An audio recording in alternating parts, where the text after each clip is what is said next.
move it toward me. All right, make sure it's on. Can you guys hear me? This is Leo, and y'all have met Kiwi, and now they are roommates. And here you go. Here's Leo. Come on, take your bird. Any day now. He's chomping on my chain. These guys like to mess with your jewelry. They like to mess with our chains. If you're wearing a chain or whatever, they like to chew it. This one likes to put my wife's chains, like or her hair Brett. It likes to take it and flip it over and jump through it. They're very cool. These are cockatiels. We've had them on the show. That one's new. He's Tony's bird. His name is Leo. And this one that likes to go behind me and hide from the camera is Kiwi. There you go. Hey, Kiwi. Say hi, Kiwi. Pretty bird. Huh?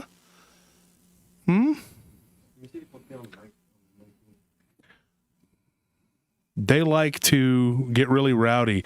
We put them next to our aquarium. We have a large aquarium that's full of African cichlids. They're mbunas. And if you don't know what an mbuna is, look them up. They're very beautiful, very colorful fish. And these two like to scream at them.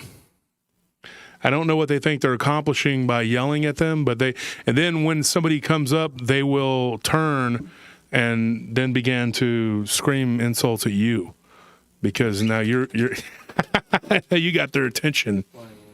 Hey, buddy, come on. He's fine as long as he just stays right there. Anyways, PRT, welcome to Paranormal Roundtable. I'm your host, Josh Turner, and this is Paranormal Roundtable, PRT for short. Okay, and this is my co-host here. My co-host here. Pan the camera over to him. There you go. Very good. Leo on the shoulder like a pirate. Yes, yeah. Yeah, I'm going to call you much of a pirate unless it's some. Never mind. Anyways, so, yeah, somebody said representing Mario. That ain't bad. This is, look, read that, like a boss, okay? This is. I always say the Teenage Mutant Ninja Turtles. Bowser, okay? I'm not down with, man, Mario, we jump around and eat the mushrooms. You know, I'm a little guy, he's a plumber, goes to. Looks like Joseph Stalin and eats mushrooms and looks like the dictator of the Soviet Union. I'm down with Bowser, dude. That's my guy. So I've been told I look kind of like him too, and my friends back in the day would tell me that. They would joke with me. Sometimes I was Darth Vader, sometimes I was Bowser. Just depending on what kind of mood I was in. So here's what happened. We did the mail-offs today. So for those of you who won, we're going to do things a little differently tonight. We're going to make it a little different. We're going to bring our guests on earlier and let them get started talking, and you guys can interact and talk to the guests and make comments. And then at the end of the show, or after, not at the end, how do you say it? Like after the guest is gone, then I will tell a story or two. And that way we don't have to keep the stories to a minimum, short, whatever, so the guests can come on. That's how we're going to do it from now on. We're going to try to bring the guests on early so the guests don't have to wait, and we can get that done. Now, Tuesday, we're doing a show Tuesday. Everybody knows we're doing 2 shows a week now. We're doing the live stream, and we're doing the Tuesday show, which is we are back on Spotify. We are getting Figured out the money thing, so yeah, we figured it out. You know, we it's not like we were Odell Beckham Jr. and they were trying to court us or anything, but we figured it out. Okay? We were freelance for a while. We've come to an agreement with them, and we are back on Spotify and the other 13 platforms. So we're getting paid correctly. So we're going to be, and I would promote Spotify over the other platforms just because they're paying us more. Okay, it's just simple numbers game. As much as I would like to sit here and do this for free, we can't, and we need to get this conference going so that we can bring you the goods. And so that's what it is. He's getting tangled up there. He likes to see what I'm talking about. He likes to loop himself through those. I thought we were just bringing Leo, but apparently we brought Kiwi too. I look and I was like, Kiwi's here. And I'm like, okay. He's not going to want to stay right there. He likes to go. He's an adventurer. It's quite the explorer. I should have named him Magellan. I'm going to talk about that pretty soon. You're going to hear that name again. See, told you. Because we're going to talk about giants. That's in a couple weeks. We're going to be talking. I'm doing a deep dive on giants right now, learning a lot of different things. Apparently, there was a giant that was at the siege of Tenochtitlan, and I had heard rumors of this, but it's actually in a book, and I'm in the process of reading that book, and I'm going to bring you the story of that. But that's not tonight. That's not what's happening tonight. Tonight we have a Bigfoot / Dogman researcher who I've recorded before with this person. And come on, knock it off. And so they're going to come on and they're going to talk because they posted something a couple weeks ago, which I found very interesting. And I wanted some insight into it from other people. I wanted to get their take on it. And so I did. And so this long thread developed from that. And so now we're going to go down the rabbit hole and kind of figure out what people think. And it's going to be very interactive for you, the fans, the listeners, to go down that rabbit hole with us and kind of, figure out what side of the fence you sit on, if you sit on a fence at all. Hopefully you can make up your own mind. I always kind of leave it to the listeners when I do the stories. I kind of leave it up to the listeners. Like people have messaged me now and asked me what that last, I think was the last story on haunted hotels, or what was it called? Horrific hotel stays. But it was all from Texas. I wanted to put the word Texas in there. It didn't get put in there. Okay? Because like I said, folks, I say things and it just doesn't happen. But because there's going to be more, and I actually have somebody who said, hey, I worked in a haunted hotel in Idaho. And she wanted to give me some stories. And I'm like, there are a lot of stories, a lot of freaky, very scary, frightening stories about hotels. I've had my own experiences in hotels. I worked at a hotel downtown. We were doing security. We had that account for, I think, about 4 years, didn't we? We had it for about 4 years. Maybe 5. Yeah, it was about 4 years. And we met a lot of people working there. We met, what's his name, Lance Hendrickson? And 2 or 3 other famous people came through there. Like one basketball player, met a couple of famous people working there. It wasn't a good thing with Lance because Lance had to tell me that one of our guards was basically stalking him. And the guard in question, I can't say his name, but he talked like this, and I'm not joking. And he would go around and eat food off of people's trays that they put outside the room. And then when we told him, hey, man, this isn't correct behavior, he's like, why not? And the verdict is still out whether or not he was an alien. He's definitely up there on the strength. All in all, though, he was probably one of our best guards, I think. Oh, sure he was, yeah. Lance Gazer was like, I'm not one to complain, but this guard is really weird. And I'm like, this is a guy who was a robot on the movie Aliens. And he's telling me that my guard is weird. And I'm like, oh, okay. So needless to say, that relationship with that guard did not end on good terms. We just had to kind of like part ways with him.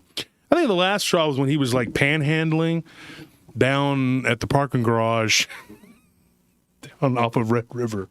And somebody said, hey, your guard's down here begging for money. And it was right after payday. So I did not know what this person was doing. But anyways, that's another story. But that hotel had a really scary thing. And I'll tell you really quick. It's a really quick story. I was walking up the stairs, and this has happened to multiple guards at that hotel. I don't know. Should we say it? Like the name of the hotel? No, probably not. No. I'll tell you. It's right next to a Denny's on 35. Okay? Figure it out. Okay? Anyways, I didn't tell you the name of it. Just the vicinity where it's at, across from the Frank Irwin Center. All right. So, anyways, I was walking up the stairs from the second to the third floor, and I heard, "Hey," and it was in a child's voice. And this was one of many paranormal experiences I've had, but I was just like, "What the heck was that?" And I turned, and then I heard, running down, and I'd heard that before. If you go to the episode of The Haunted Tower, that footstep was all, I'd hear that at that place all the time. And I turned around, and it sounded like the door opening and closing. And so, but there's cameras everywhere at that time. So I went downstairs and I talked to the lady that worked there, overnight clerk. And I told her, her name was Meredith, I believe. Wasn't it Meredith? Was her name? And I told her, I said, "Hey, can you pull the cameras up?" And you literally, on camera, can see the door opening. There's nobody there. It sounded like a little boy or girl. I couldn't tell which. And now, Anthony, you work there, and multiple guards claim to have heard a child crying. Yeah, they said that they would hear like a little girl crying in the stairwell, and they would either go up or down the stairs to find her. And as soon as they saw her, she would just like disappear. She would vanish. So, weird story. They were filming a movie at the time that Lance Hendrickson was there. One of the people that worked on that movie, I became friends with her. And she claimed to have seen a woman with no legs, like standing in the hallway, which really freaked her out. Well, there was a cemetery right behind there. Excuse me. Sound like Ian McShane for a minute. You sound cool there. Sounded very, again, deep. I was very Deadwoody for a minute. I was like, "There's a cemetery right behind there. Go, the dirt worshippers they built." No, that's me and McShane from Deadwood. No, seriously, there was an actress too who filed a complaint because of our guard, but I took care of it.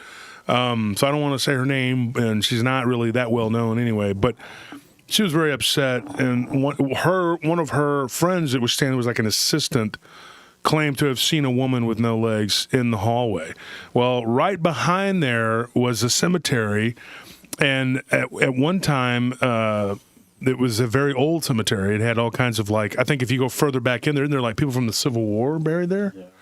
Okay, and so there would be orbs that would float around back in that cemetery, and people would complain, that there was like bright lights, flashes of lights, and they'd tell us, and we're like, "I don't know what to tell you."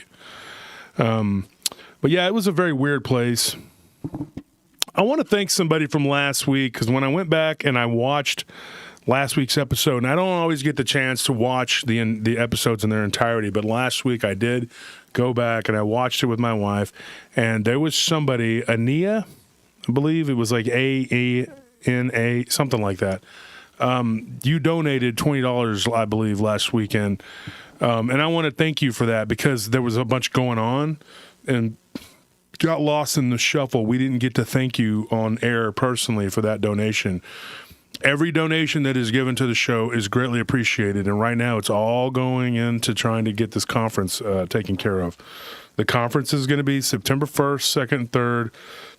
The first is going to be the VIP dinner, and then where you get a free poster, which will be signed by all of the participants at the conference. We also have David Spinks, who signed on, so we're going to have him too.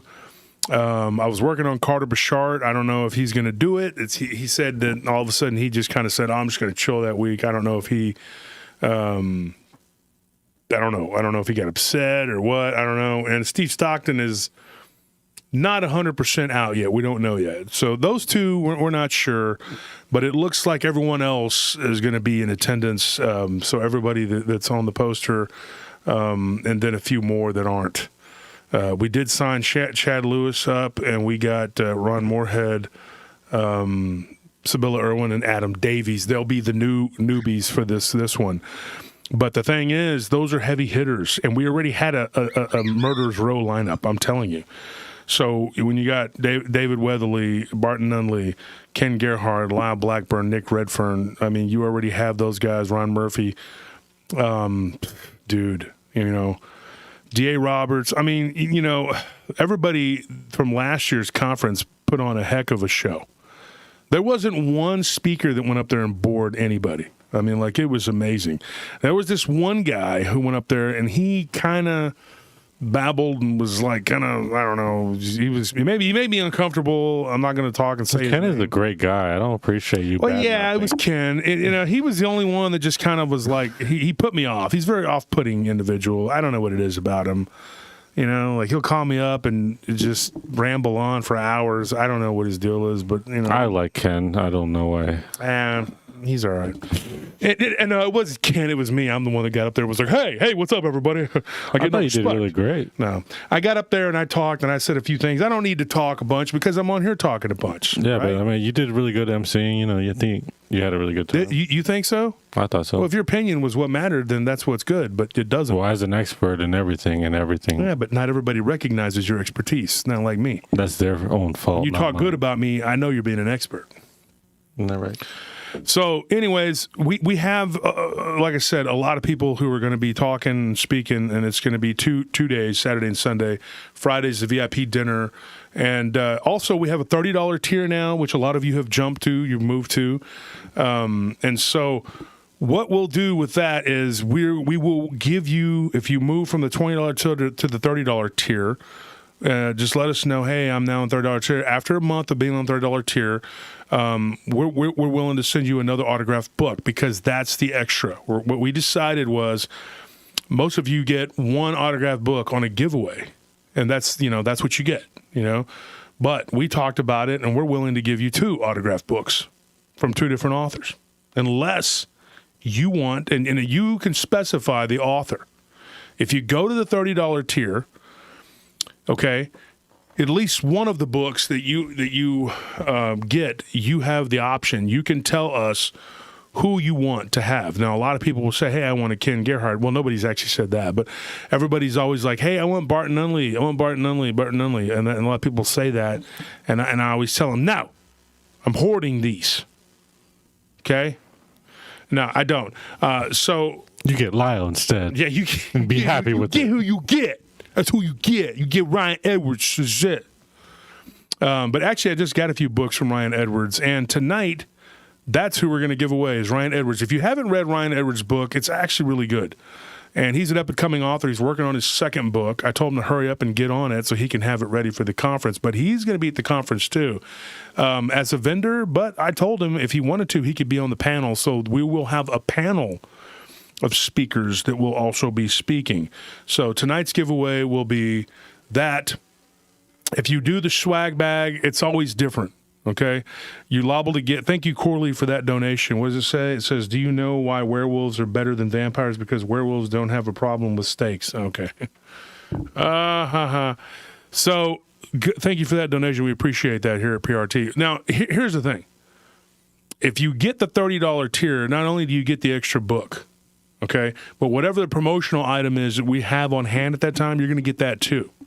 We always give you a Texas souvenir. Unless you're from Texas, then you kind of have the option. You can say, hey, I really don't need a souvenir from Texas. I'm from here.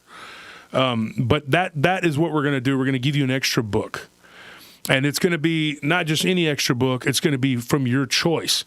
Now, we're going to give you a list of authors, and pay attention, okay, that you can choose from. Lyle Blackburn, Ken Gerhard. Okay, that is the comprehensive list of people that you can I'm joking. It's Lyle Blackburn, Lance Strickler, Ken Gerhard, Chad Lewis, Barton Unley. Who else? I can't. Ryan Edwards. Ron Murphy, Nick Redfern, Lance Strickler. I said Lance Strickler. We have a David. bunch. Did you say David? David Weatherly. Yeah. Yeah. Just take your pick, and if we have the book on hand and in stock, and you want that book autographed, sadly we no longer have Linda Godfrey books. I have her books autographed, but those are for my own personal collection. I'm not parting with them. So that's all there is to that. Now, also, we still have available the Barton Unley book that's out of print. The first edition is very hard to find. We're probably going to put it up on eBay and auction it off, but I'd like for somebody in the PRT family to have it. If somebody wants to purchase that, message me and we can work something out. and I can move that money over for the conference. It is in good condition. It came from a listener who sold me his entire collection, and that book was in there. And I would like to be able to sell it so I can use the money for the conference, like I said. So if anybody wants to hit me up about that.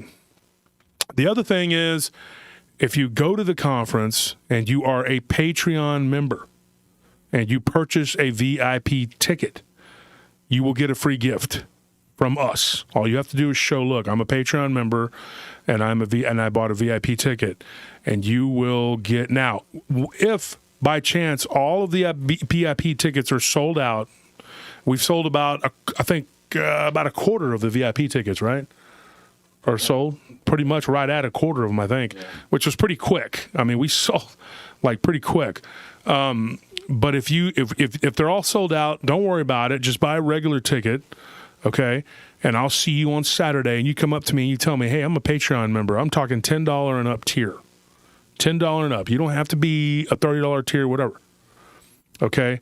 But I will give you more of my time if you are a $30. I'm just joking. I'm not that way. I am seriously not superficial. I'll look you in the face. I'll just get up and leave and let Tony deal with you. That's all. Yeah, and I'll look you in the face if you're more than $20. So, but anything than that, then you're getting side eye and kind of like a talk to the hand kind of situation. Yeah.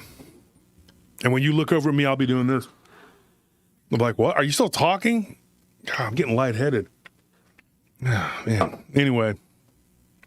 Point is, it doesn't matter what tier you are. If you are a Patreon member, $10 and up Patreon member, you will get a free gift. Okay, and that's not to say that people that are $3 and $5 tier we don't appreciate your help. You are just as important because you're doing what you can. Thank you, Fat Squatch, for that donation. We appreciate it very much. Pretty cool little gift there too, like that. Guys like you, Susie and Corley, y'all are the ones keep the show going. Because without it, we're doomed. We can't continue. We can't do this. We are getting hit hard, and on my other business end, we're getting hit hard financially. We planned this conference, and then all of a sudden we started losing accounts. Yeah. And some of it's by our own doing. Anthony making mistakes. But, we're not going to blame him totally. It was a team effort. Scorpion had chipped in on that one, too. We all made mistakes. I dropped the ball. And, but it's real easy in business. You got to be real careful. It's a fine line between failure and success. And right now, we are just kind of shot ourselves in the foot. But we're going to get back on track. We're going to take care of it. Don't worry. I'll come up with something, and we'll get some more accounts. Just if you believe in the power of prayer, pray for us that we can continue to get accounts and work, and because we're losing business right now. We're getting hit. I believe the people that we're up against aren't really playing fair, but, life's that way. It's not always fair. Sugar Britches, thank you for that donation. We appreciate it. And thank you for being a moderator. So what we're doing tonight, we're going to doing such a good job at it, too. Does a very good job. What we're doing tonight, we're going to have our guests come on, and we're going to get started on this. Let me see if there's any comments we need to read. Did y'all see anything interesting? I think someone asked about any updates on the book. My book? Yeah. It's moving along. It is what it is. I'm about 3/4 of the way through with both of them. I said I will pay for noodle side eye. Rebecca, you would actually pay for that?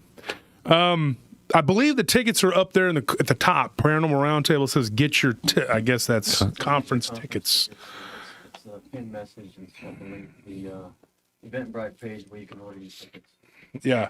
Somebody says, have I seen the new Mario movie? Absolutely. I went over there to see Bowser, and all he was doing is singing about peaches. Peaches, peaches, peaches, peaches, peaches. I'm like, come on, dude, really? You sound desperate. I guess I would do that. Nelly, Nelly, Nelly, Nelly, Nelly. But, then they, I'm not going to tell you what happened. I was about to tell you what happened. You had to be there, basically. You had to be there. Anyway. It's a pretty cool movie. I thought it was cool. It seems to be fun for the whole family. I didn't really like one premise of it, and you'll probably guess what that is when you watch it. There's only one thing I didn't like about it. That's it, just one, really. Everything else seemed to be pretty on the level. I saw the new vampire Renfield. Good. That was a good one. That was a fun one. That was a fun movie. That was very Nick Cage plays Nick Cage as always. Nick Cage. All I want is a few dozen innocent victims. That's all I ask. You know, so he was pretty good. On the way home, my wife asked me a question. She says, "You really believe that vampires exist?" I said, "Yes, I do." And I'm sitting here in front of you telling you, yes, they do exist. They really do. And people would probably think I'm crazy, but, you know, look at my show. It's not like the cat's out of the bag. I mean, woo, I'm already up here on a show called Paranormal Roundtable. Do I think vampires exist? Yeah, I do. Yeah. Do I think they exist in the way that Dracula is a vampire? I think they exist that way in other ways too. Susie, thank you for that donation. Thank you. Another donation. We appreciate that, but not necessary for the same person, Energy vampires, that's right, Amy. Well, there's energy vampires, but there really are vampires. Now, I had a listener ask me the other day, they said, where do these vampires reside? New Orleans? I think a better word El Paso? would Rome? be parasites. I think that's a better way to describe They're that. vampires. There was that group of like different types of energies that survive off of the life force or something of one of another of Leo. people, where like they can't survive on their own without taking, basically just being regular parasites. Whether it be from blood or energy or The blood is the life. whatever else they take. The blood is the life force. And there was a show that came out. It was called Dusk Till Dawn. I'm talking about the show. The movie kind of touched on it too, but there is a race. Derek Jones says, do you believe in werewolf vampire hybrids? Actually, you know what? That's a very interesting question. We can get into that too. He's got my headphones. Come on, buddy. You gonna let me have my headphones? Thank you. Thank you, sir. It's a mess with everything, don't you? Yeah, actually, I do believe in werewolf vampire hybrids. I could tell you something about that, too. Nothing is new under the sun, Derek. Nothing is new under the sun. Let me tell you, he's going to mess with that. You're going to mess with that. You're going to unplug that. Don't do that. So, I'm going to tell you right now, the vampire-looking creatures on Dusk Till Dawn. Did you lock the door? Yeah. Okay. I want them coming in here and getting us. I'm very scared. No, they look reptilian. That's a very real thing. There is a race of subterranean beings. This is what I'm telling you. I've studied this, and I actually believe this because I've gotten so many reports on this, that they do look vampiric, and they do attack people in the way a vampire would. For the most part, they do stay underground. And what I know about this particular race of reptilians is that they are shapeshifters. They have the ability to shapeshift, and they do they are. I wouldn't. What would you call it? Like, we've talked about this. Sorry, not allergic to sunlight, but what are they?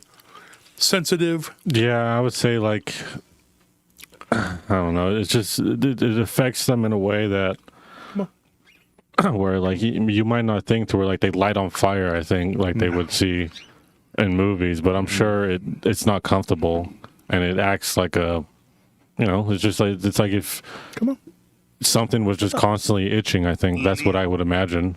Like it gives them bad psoriasis. Yeah, exactly. Where it's just like a real uncomfortable, unenjoyable feeling. Or I'm sure if like they wear like black clothes or something, or just like dress covered up, it wouldn't be that bad. Yeah, I know that they don't like the sun. And that's for another show. We could get into a deep dive on that one day.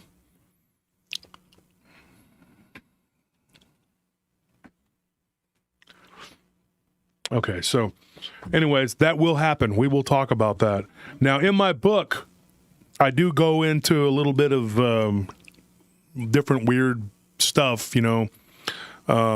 Somebody says SPF 10,000. We have someone, me and Tony, we're talking about this with my wife the other day after we watched Renfield. We have a person who claims they're a vampire.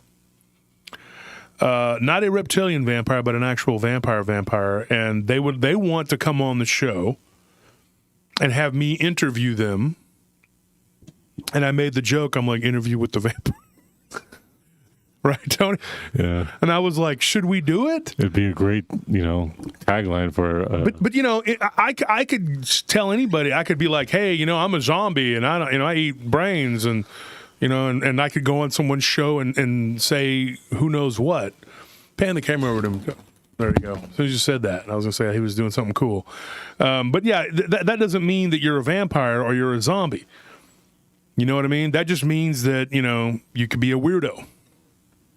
But this person, I've been vetting them and asking them a lot of questions, and they've answered it all pretty correct up to this point. Now, Scorpion is our resident vampire expert. He's the one that really knows the vampire thing, the whole game, how they do what they do.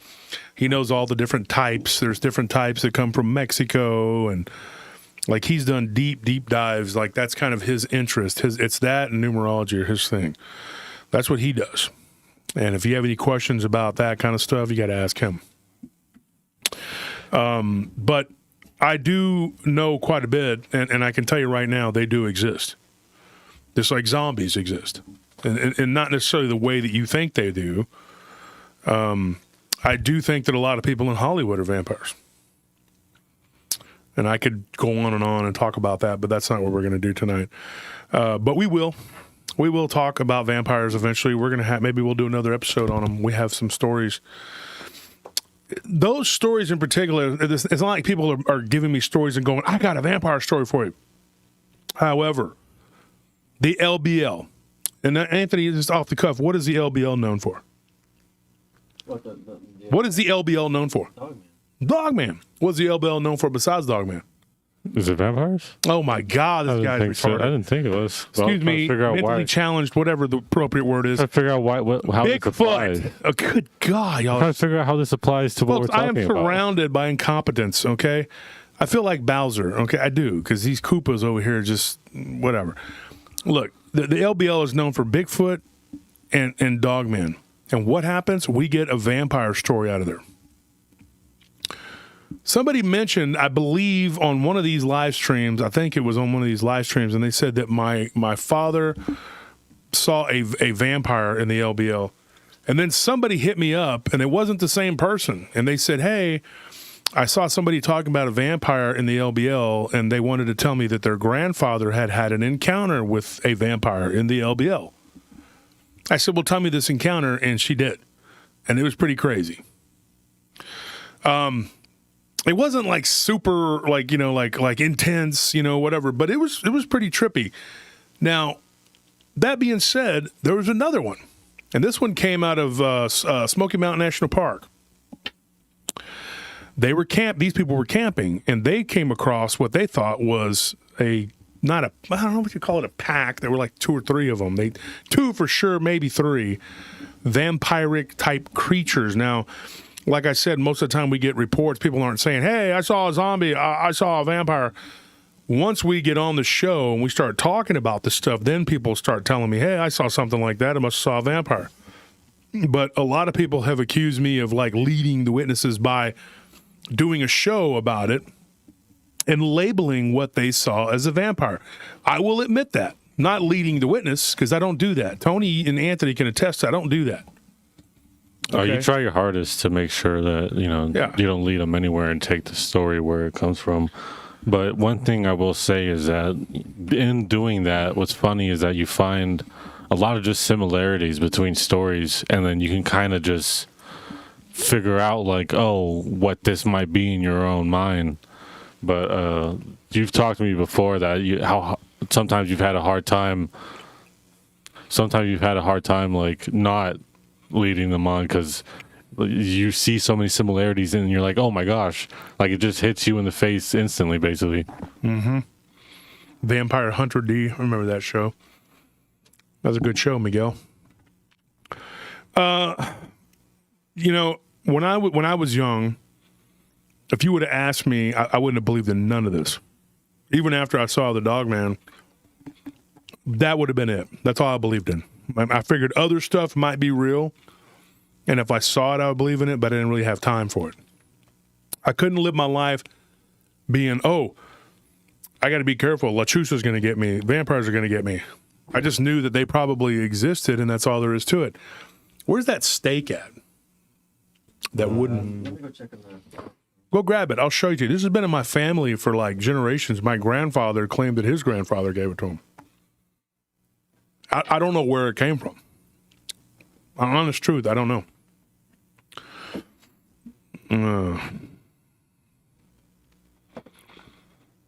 But I'll show you. It's right here. It's got this weird... It's really hard. It's obviously has like a flattened edge, like it's been pounded on. And the way it's been like shaped out, It looks like you could hit it like... not only it looks like it's been hit before, that's the weird thing. Yeah, it's notched. Yeah. And I don't know what this is. It even has like a weird elbow looking thing to it. I don't know what that is. But it's like somewhere down the line, somebody sharpened it into a point. And I can't tell you. I just know that that's been in my family. My grandfather gave it to me. He said his grandfather gave it to him. Maybe his grandfather, maybe it just skips generations. I don't know. Maybe he thought my dad was too much of a weenie to hold it and have it. Probably. So I got it, but it is weird. And I didn't make that. I don't know, and I'm being honest. I don't know what that is or where it came from. It's just always been. And Scorpion and everybody, all y'all can attest to this has always been around. Yeah, I've always seen it. I've always remember like messing with it because I could never figure out what it was. So then you told me like, oh, I'm pretty sure it was used for vampire killing. And I'm like, oh, okay. Well, you know what it looks like? Like if you were to stick somebody with this and like blood got on it, and then you kind of like burned it on there. Oh yeah, That's how this would. That's what this would do. Would turn it. This blood would turn into that. I can see that. Like someone doing that, then lighting the body on fire. Yeah, It has such a weird vibe to it too. I don't really touch it very often because it just gives me. yeah we kind of leave it up here, like hidden away. Yeah, we keep it up here with the other artifacts, which we do have. We have a Knights Templar sword. I'm not joking. That was donated to us. So Jarek Jones and West Coast Dogman Project, which is Shane. Thank you, Shane Chris. Sorry about last night. The storm, dude, it flooded.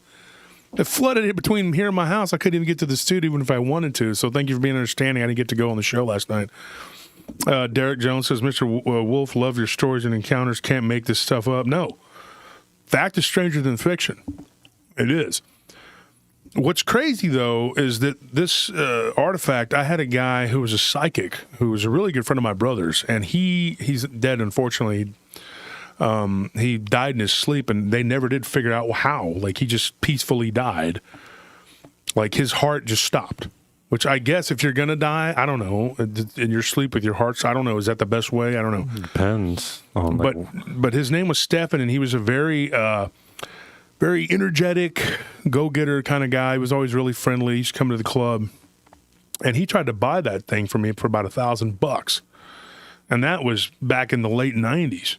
You could use $1,000, but I didn't sell it because it was a family heirloom. And I always thought, well, so, I mean, y'all end up with it. I mean, I got all these artifacts here. We also have an Egyptian death mask, I mean, can't even tell you where that came from. Or I could, but I'm not going to. Bottom line is we have a lot of weird objects here that have backstories. Now, I'm not saying we're like the Warrens. We're not collecting, haunted dolls. Although we do have a weird doll in the back. I'm not going to get into the origin of that either. It's just a weird doll, and it was donated to us. They said, hey, we thought we'd give this to you. And I'm like, oh, thanks. Now I have this creepy thing and whatever. We appreciate that. We have, what else do we got? We had all kinds of weird stuff here. Well, I already talked, I think, to you about it, and we already decided that. Oh, we have the head chopper. What is that thing? The Gurkha. Oh, yeah. We have a Gurkha that was used in battle. We have a Japanese naval dirk. We have all kinds of stuff, different helmets and we have a British bayonet, German bayonet, a Dutch and Australian bayonet. And then we have all kinds of swords. I have a Japanese sword that's 400 years old. A lot of things. I mean, a lot of objects are supposedly haunted. They have all kinds of weird backstories. We still have the haunted key, which, by the way, went missing again. I put it in my drawer because Anthony threw it out.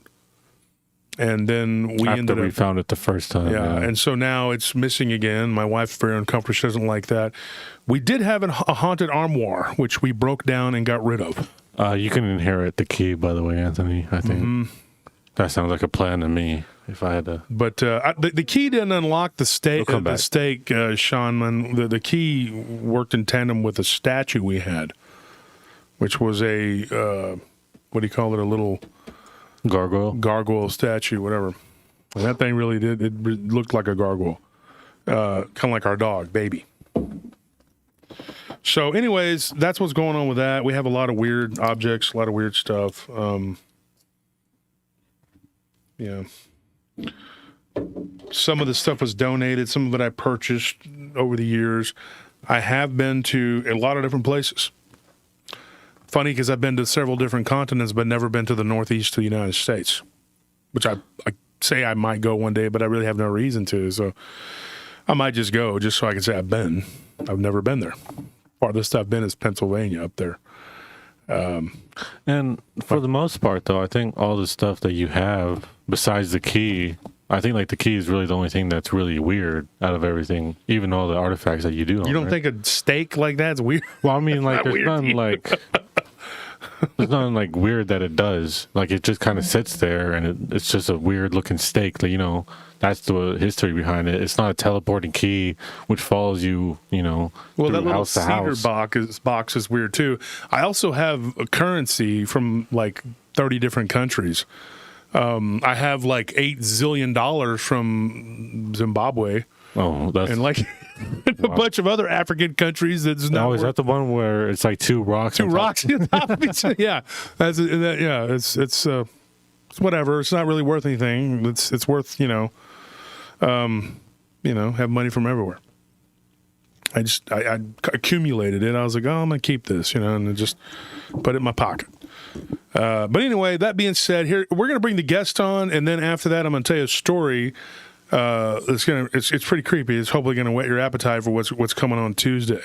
Encounters with the Black Dog. So let's go ahead and get our guest on here. Let me get her going, get it started here.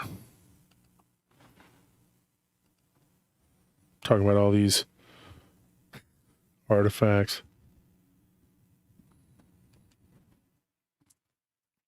There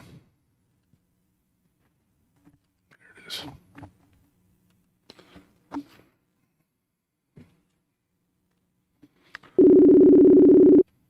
It's kind of quiet on my end. Can you hear it? Is it coming through?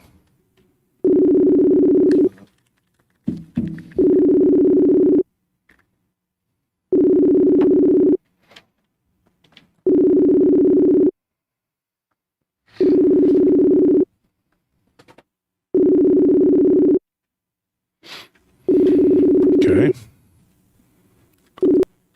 All right.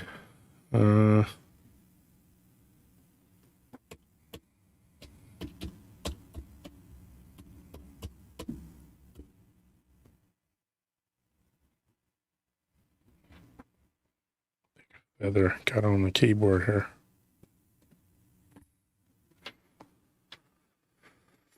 Let me try calling again.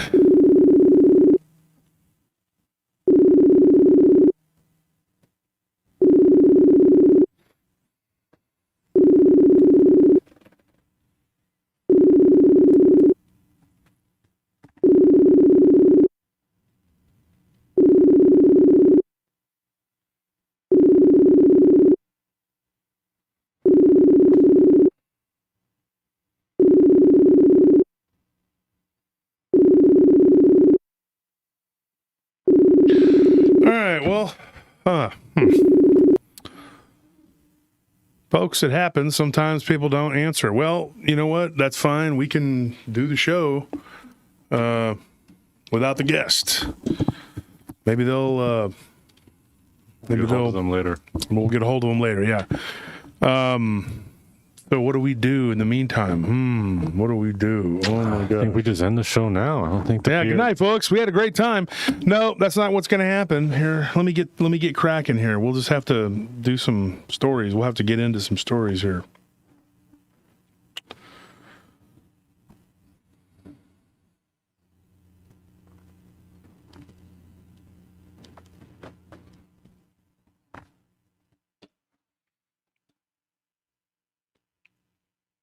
Was that next door? Just some talking. I heard like yelling and screaming, dude. Yeah. And this is like partially soundproof, so.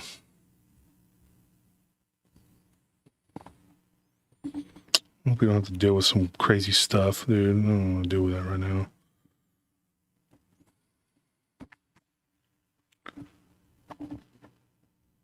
Okay. Hold on 1 second, folks.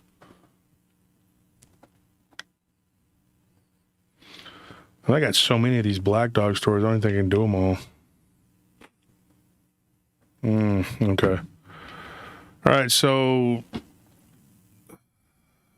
I got to use going through a different Facebook Messenger. Here we go. Okay, I'm doing a different one here.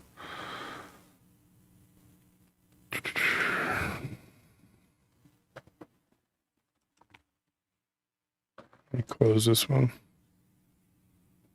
Give me 1 second, folks. I got to find this person. Dang it. Didn't pop up.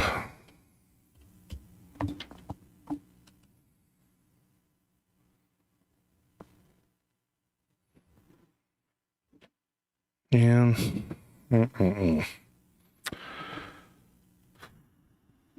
okay. I spelled it wrong. Let's see. Okay, let me. Thank you, Jay, for the $9. Take over this, Anthony, please. I can't do two things at once.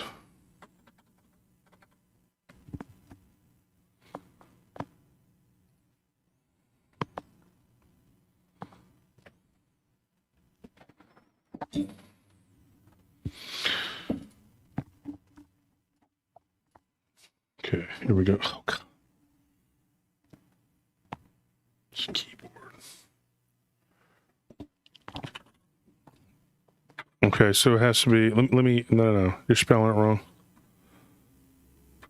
Yeah, there you go.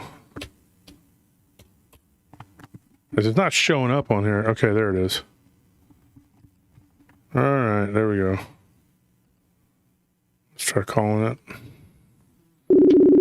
There we go.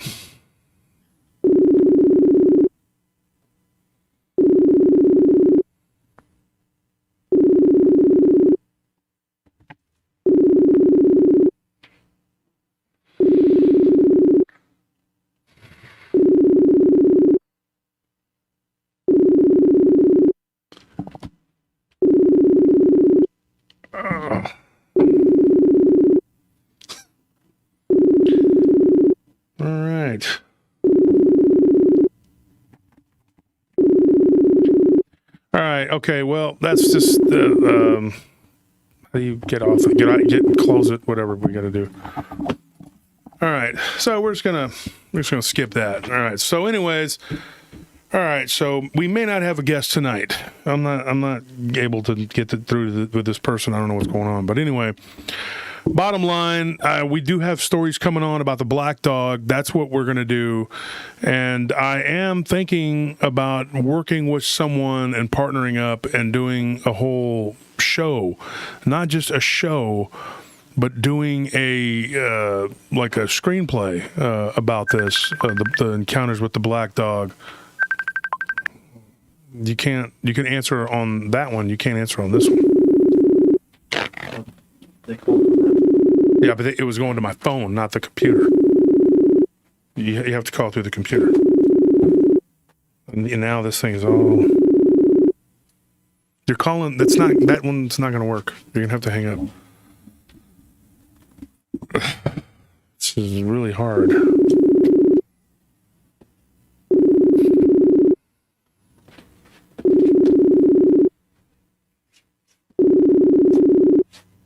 Okay, that just That's it. Like we've already exhausted it.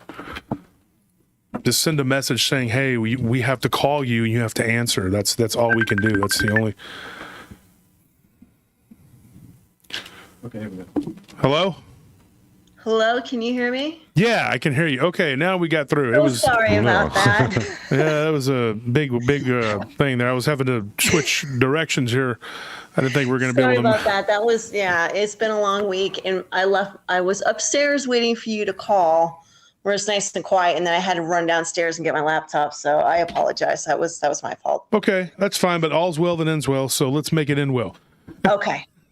So we've worked together before, and we've done investigations, and we've actually talked quite a bit, and you've been on my show, and we're friends. We've been friends for a long time. Also, I'm friends with your husband, and we've interviewed him. So one of the things I was going to tell you, now, the conversation that it sparked between us this last time, I don't know if that's the correct terminology or whatever, but what brought it up was you made a post, and I guess this was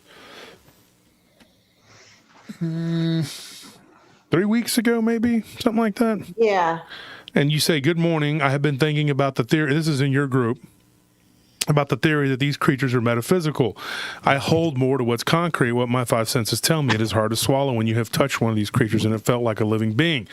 A close encounter, in capital letters, is not a good thing or a memory. I hope those that are actively in the field are being safe. The older I get, the less interested I am in actively chasing down these creatures. Now, what I wanted to do, and we talked about this at the time, and of course, I've had 2 or 3 guests that were earmarked to go on before you, but I said once that's done, then I want to bring you on. And I wanted to go down the rabbit hole with you on this one. Okay. And this right there just opens up a whole lot of stuff. And so you're putting it out there that you like you start off saying, "Hey, I hold more to what's concrete." But I've been thinking about the theory that these creatures are metaphysical. Yes, Now, I have. So you can go ahead and take the floor and explain the first part of this. It's like introduce yourself and then for the audience. Yeah, I forgot. I'm sorry, folks. That's okay. She goes by Lisa Lyan. It's been a long week. It has been. It has been. For those of you that don't know me, my name is Lisa Lyan. That's the handle I go by. I was first a guest on Dogman Encounters several years ago, I think about 7 or 8 years ago. And I used the name Lisa to keep, my identity private. And the Lycan part came in when I developed my group. Somebody had gotten confused and started calling me Lisa Lyan, so it kind of stuck. I am a researcher, although I haven't done anything in the past couple of years just because I've had a lot of life changes and things go on. But I've had several encounters, I guess you could say. And this is one of those things that really doesn't ever go away. Like even if you're an eyewitness or even once you kind of get bit by the bug of, trying to make sense of it all, it kind of becomes an obsession. But I think with me, there's been times when, I focus on other things like work and family, but it'll still come up, especially since I am newly married to somebody who's also an eyewitness. And that's actually how we met each other. We met each other in, I don't know, I'm part of several groups, but we met each other and we started to talk. And then we ended up having a long phone conversation one night, and he told me about his encounter, which I know you know about, Josh, and I know that you're planning on featuring it in your book. In my book, I actually we interviewed him. He's had several too, which is really strange. And I've begun to see that there are some people that just seem to kind of have several encounters, and that in itself is an enigma. We've talked about, for those of you that don't know, my main encounter was with something that I've referred to as Blondie because it was a blonde, colored. It was fur. It was definitely fur because I ended up having a close encounter with this thing and I touched it. We've just called her Blondie, but I'll refer to my husband as Mr. Lyan because we've talked about that before. but he and I've talked. I mean, we do. It's one of the perks of our marriage is we talk about this a lot. And we've talked about details of, my major encounter and his major encounter. And one thing that we started talking about was this subject. And I have part of my memory from my childhood encounter with this creature was that at one point in the forest, and I refer to her as a she because there was some identifying, things on her body that looked feminine. But I clearly remember being in a very empty woods and looking around and kind of taking everything in, and she wasn't there. And then all of a sudden she just was. And I can't really explain that. I do remember that there may have been some kind of light behind her, but I think it was sunlight because this was a daytime encounter. So I don't know if that qualifies as metaphysical or she just was really fast and maybe she was hiding. I don't know, but I didn't hear anything. There was just no announcement. The woods were empty and then she was there. There was no noise. There was no nothing.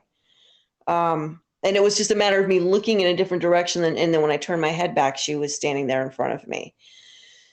That, in the whole thing with portals, I mean, yes, I think, science is talking about that, and there's more and more proof of, things involved with, dimensions and time travel and quantum physics.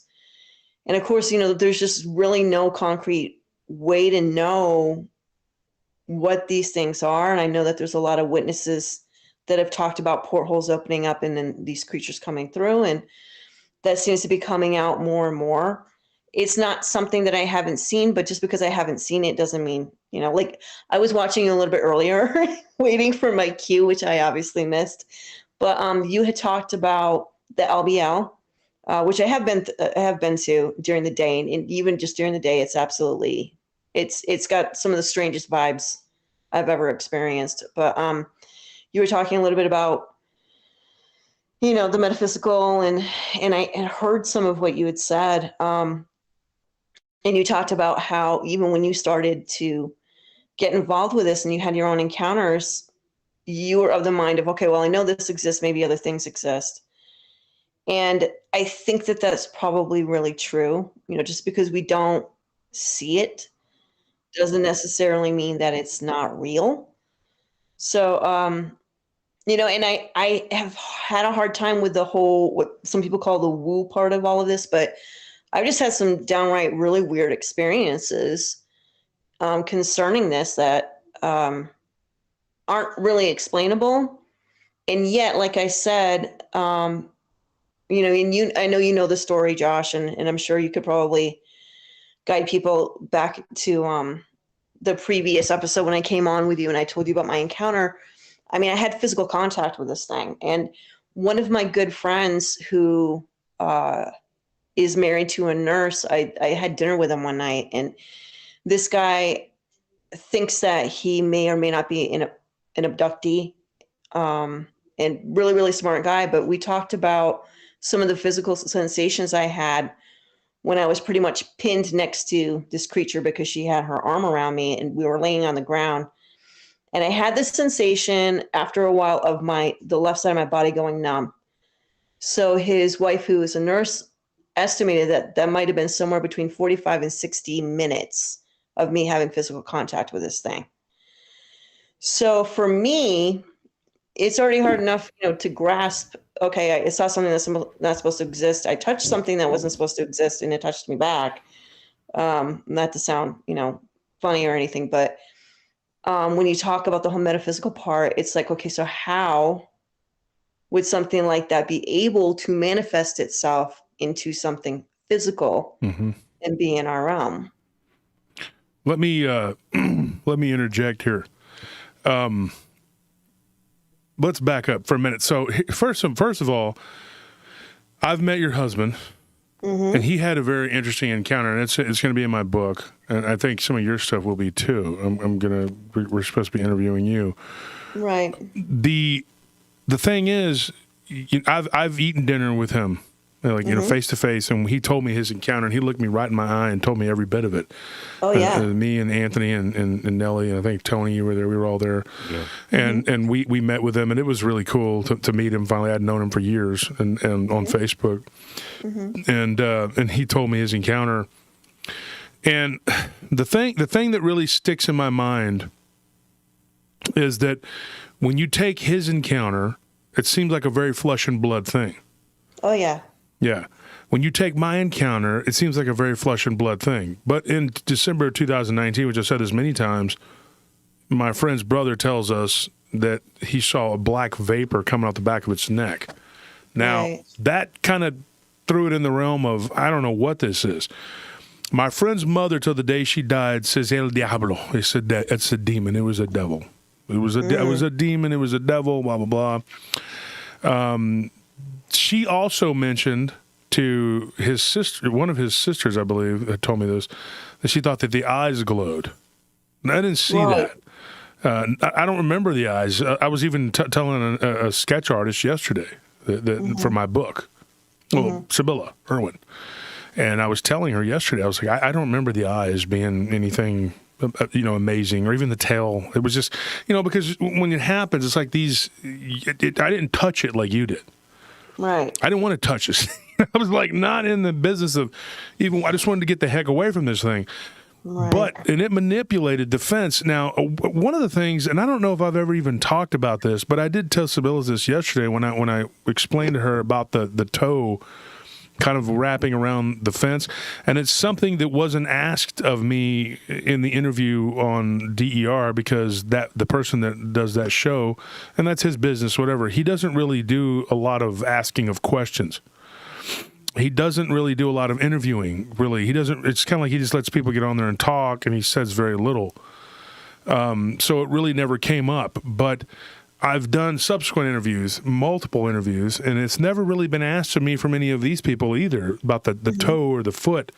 But if you think about it, the toe, the foot, whatever it was, that was wrapped around, that went over the chain link, it was unnatural. It's not something that would be there from either a primate, human, or a wolf. The best way I could describe it is like a raptor claw. Like it had three of them kind of on the toes, and it just never really dawned on me until yesterday when I was giving like a comprehensive, this is what it looked like. The only other time I did was when Charlie did the sculpture for me, and he could only do so much to change the feet from what he was starting with. And he came as close as anybody had ever come, and that even closer than most of the sketch artists. But this sketch artist, I think, is going to nail it. I really believe in Sibylla. I think she can do it. But the claw would be unnatural. Now, the closest I could think of is almost like a gamecock. You know how they have those claws and they spur each other. Yes. It doesn't make sense. It's like something that it would use to grab a hold of and hold you down, and it had claws on the hands, which aren't really utilized by primates, humans, or wolves. Some wolves have adapted to use their front paws. We have a dog that has grown up with cats. When she play fights with a puppy, she smacks it around with her paws. She uses her little paws to like swipe her around. Yeah, and so that it's like an adaptation that she's learned, but it's not natural in wolves. They may try to trip a prey like a rabbit or something with their front paw, but they don't typically use them for tearing. This creature, it was almost like it was designed to do that. Now, you fast forward years later, and we get these stories out of the LBL, like with Martin Groves, his story comes out at my conference that we did, or our conference, the PRT conference, and, in Tennessee, we had Barton coming on there and talking, and he brought Martin Groves to the forefront. And then the whole thing comes up with this guy, Roger, who starts talking about these things being genetically created. Some people believe his story, some people don't, whether you believe it or not. And then you had Joe Barger's story of this thing attacking him. And it just goes on and on and on. There's all these people that were on DER saying that, people on Dark Water shows saying that, all these people saying, hey, these things attack people, they do these things, and blah, blah, blah. And then there's this camp that still says, oh, well, they don't hurt nobody, blah, blah, blah, and you're lucky to be alive because, well, you walked away. They chase people, they attack people, they destroy property, they kill animals, and people go missing in the areas and vicinities where these things lurk. Are they genetically modified? And if they are, then that would mean that there's some sort of flesh and blood. But hold on. Here's the rub. I lived in a house that was haunted. It sounds kind of hokey to call it a haunted house. No, this thing was possessed, okay? I lived there for 10 years. And like I said, it wasn't like the Amityville Horror. Like every day I was walking out and blood was coming from the walls and it was like, get out. No, it wasn't doing that. It was, because I would have got out. It was just like these shenanigans that would go on, and I've brought at least half a dozen people onto my show who couldn't attest it, talked about the things that went on there. It would manipulate things. It would throw things. I talked about this with my wife. I had fish go missing. I had cichlids. Now, South American cichlids will actually kill and eat each other pretty regularly. They'll destroy each other, but you'll see the remnants of it.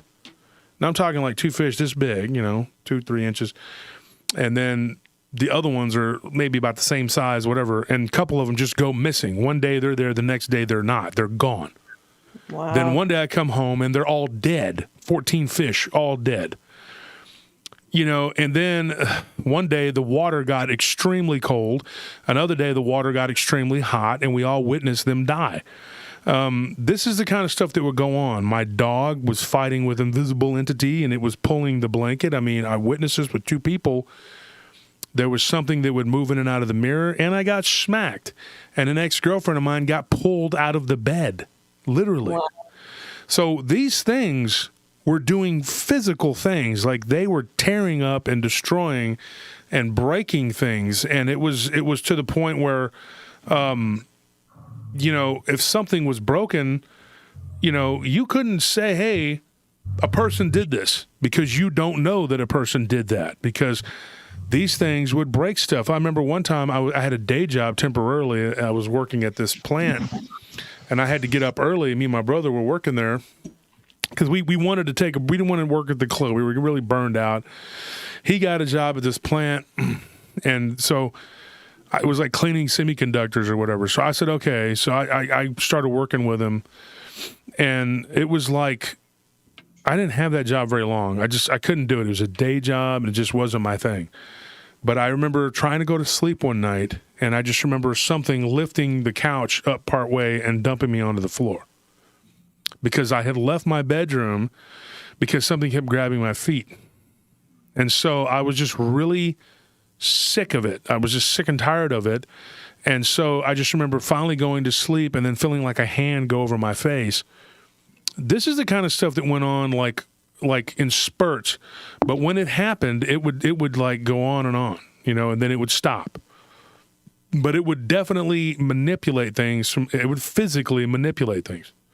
So that taught me that just because something appears flesh and blood doesn't mean that it is, and it doesn't mean that it can't touch you or hurt you or do things to you, because these things absolutely happened, and they would absolutely do things to you.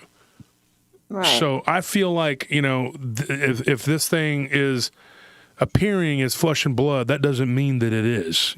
People always try to say, well, I saw Sasquatch and Bigfoot, whatever, and it was flesh and blood. Well, there's people that see demons. I mean, they see them, and they look just as flesh and blood as you and I. But that doesn't mean that they exist in our realm the same way we do. They can move back and forth between the third and fourth density. Okay, hold on one second. This bird is really, he's not cooperating. He's trying to unhook the feed. He's like, nice. I don't like the subject matter. But it's one of those things where you touching that creature and it touching you, to me, and for my money as a person, I'm not telling the audience what to believe or what to believe, it doesn't mean anything as far as like whether it's flesh and blood or not. It was flesh and blood at that moment. but is Right. that its natural state? I have no idea. Dan just got over me. But I have no idea whether or not that's its natural state. What's interesting, though, about you, and I will say this is one of the reasons why I wanted you to come back on the show so we could talk about this, is that you have had Dogman and Bigfoot encounters, which I think puts you in a different category because you didn't just drive down the road and see a Dogman standing on the side of the road. A lot of people have seen that. You know, a lot of people have had those encounters. I get those like every day, literally every day. I'd say, if not every day, what do we get? 5 times a week we get somebody seeing a Dogman on the side of the road? Yeah, pretty much. I mean, it's very common, you know, and people will say, "Oh yeah, I had an encounter." It's very profound for them, and a lot of those people would say that that's a flesh and blood encounter. Well, yeah, because it looks flesh and blood because you saw it. But what Right. about the ladies up in Washington or Tacoma that drove right through one? There's a Bigfoot, Wow. or the one in Lexington here in Texas. She came on my show. She said they drove right through. It was a Dogman, right? A werewolf. You know, it looked flesh and blood until they drove through it. You know, I have a story about this Wolverine type looking creature in Louisiana, in Mississippi, and these people drove over it, you know, and it seemed flesh and blood. But at the end of the day, what was it? You know, and I'm gonna tell that story at the end of the show when me and you were done. I'm gonna tell that story because I'm gonna do the encounters with the black dog on Tuesday. Well, one of the things that I've learned is that just because you see one of these creatures or entities or whatever, it doesn't mean that this is their natural state, and they are very good at being physical and appearing to be physical. But I don't think they're from here, and I don't think they stay here. But I think someone like you kind of is a conduit, you know, and I think that it's more about the person than it is the creature. And I think that's why you could observe them in a physical manner, and you were able to do it multiple times. And I think that that's what separates you. I'm not saying like you're the chosen one. You know what I mean? I'm just saying that You are the chosen one. you are the chosen one, though. Right. But we're saying that you have a special ability that very few people have. Like Well, I'm you know, cursed. I yeah. might be cursed too. I don't know. You know? So it could be something that is with the person that has these encounters, and that's why you were able to, you know, touch and feel it and whatever, and it didn't harm you, you know. Yeah, that's, you know, it's funny because you know, my husband and I have talked about that a lot, and you know, I have a lot of mixed feelings about it. We've talked about, you know, what if it's possible, because if you remember me telling you, there was an adult that was with, okay, so for those that don't know, I'm pretty sure that this creature was a juvenile, because not very tall, you know, compared to other things that I have seen. And there was what appeared to be an adult with it at times, but the adult, and this is from the perspective of I was five or six, okay? I could never see the adult's head. That's how tall it was. I only saw it passing by a window once, and then Blondie was right behind it. Or the first time that I really, really saw her and got a good look at her was when I was going out back to play, and she cut me off from going towards the garden where the other one was, this adult was, and the adult was in the garden, and his head was in a maple tree limb. So I remember seeing eyes looking at me, but no details about the face, which does not really tell me what it was that I encountered. And we've had different theories about it. The only reason why I knew for sure it wasn't a Sasquatch was because, I mean, I've always been into Bigfoot anyway, but like a lot of the stuff that happened to me, I was traumatizing and I blocked it out. And it kind of came back later. You know, there'd be flashes here and there, and then it really became concrete later, the more I actually was doing research and looking at encounters. And I was like, wait a minute, this is familiar. But she herself looked, the only thing that was dog-like on her, I will say, is her nose. It wasn't a muzzle, but she had the black tip that was really kind of almost like a pug's. Some, you know, we'll say some people have asked me if it was like a bulldog or that type of thing, but if she was a juvenile, she obviously wasn't grown into what adults look like. Mm-hmm.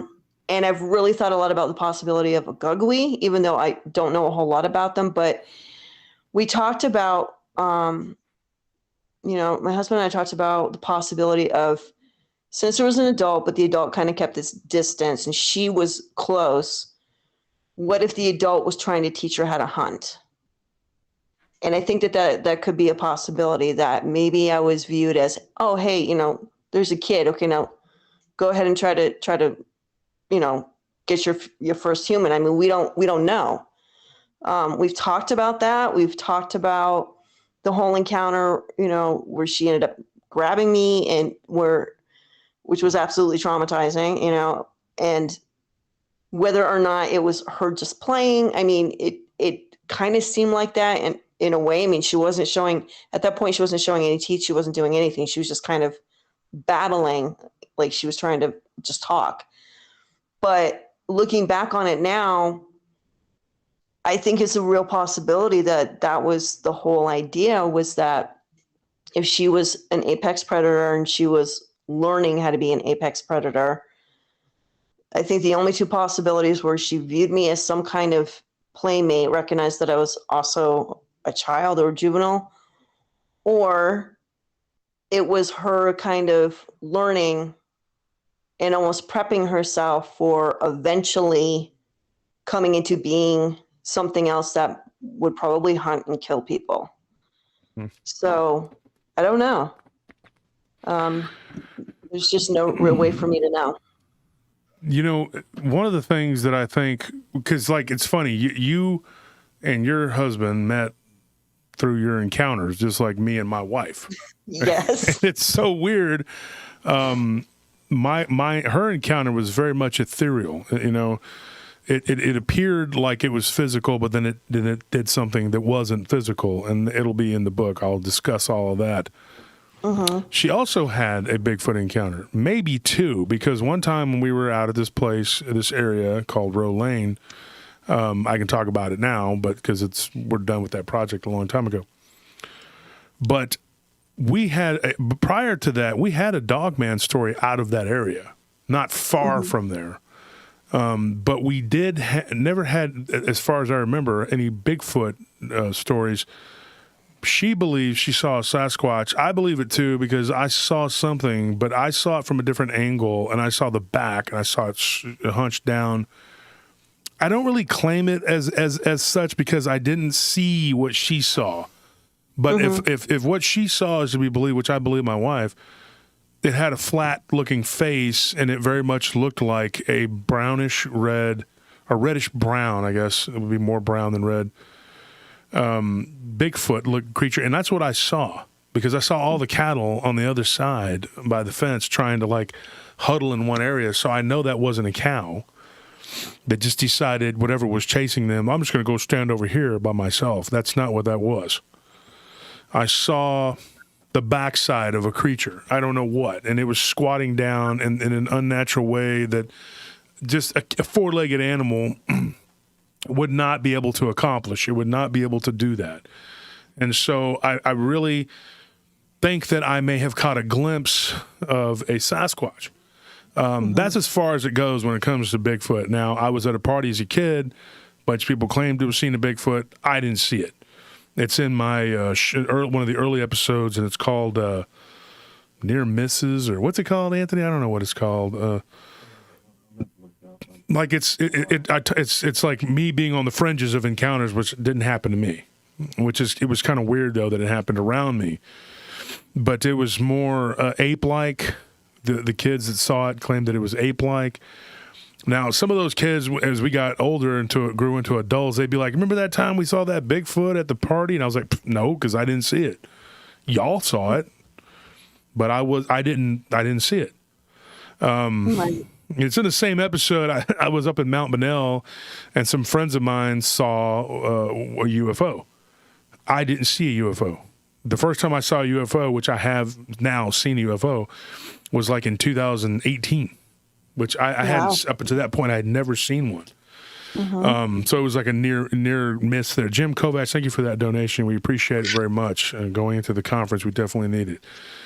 So it was weird, you know, like, so I did an episode about near misses. I also worked at a place called Foodland, where it was notoriously haunted. And even after it had become a bingo hall, and my friend Scorpion worked there, Tony worked there too, they claimed that weird stuff, that the employees would say weird stuff was going on there all the time. I don't know what that place is now, but when I worked there, it was known as a place that was haunted. And the employees would tell me about it, but nothing ever happened to me. So there again, it was like I never had the experience. So I did a whole episode about these different encounters that people had that were around me that didn't happen to me.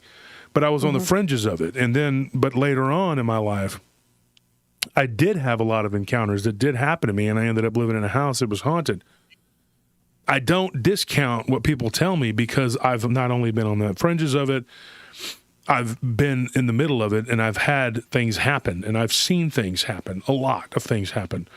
And I think that we all do. I know that sounds crazy, but I think everybody experiences a paranormal at some point in their life, and I think it happens a lot more often than people. But, you know, a lot of times people, like I was talking to a guy the other day, he used to work for us, and he admitted to me that he was on the job and that he had fallen asleep. Now, this was a long time ago, and it was, you know, and he was working a really long shift, and his relief didn't come, so I can understand. And he said, I was in hour 36 and I fell asleep.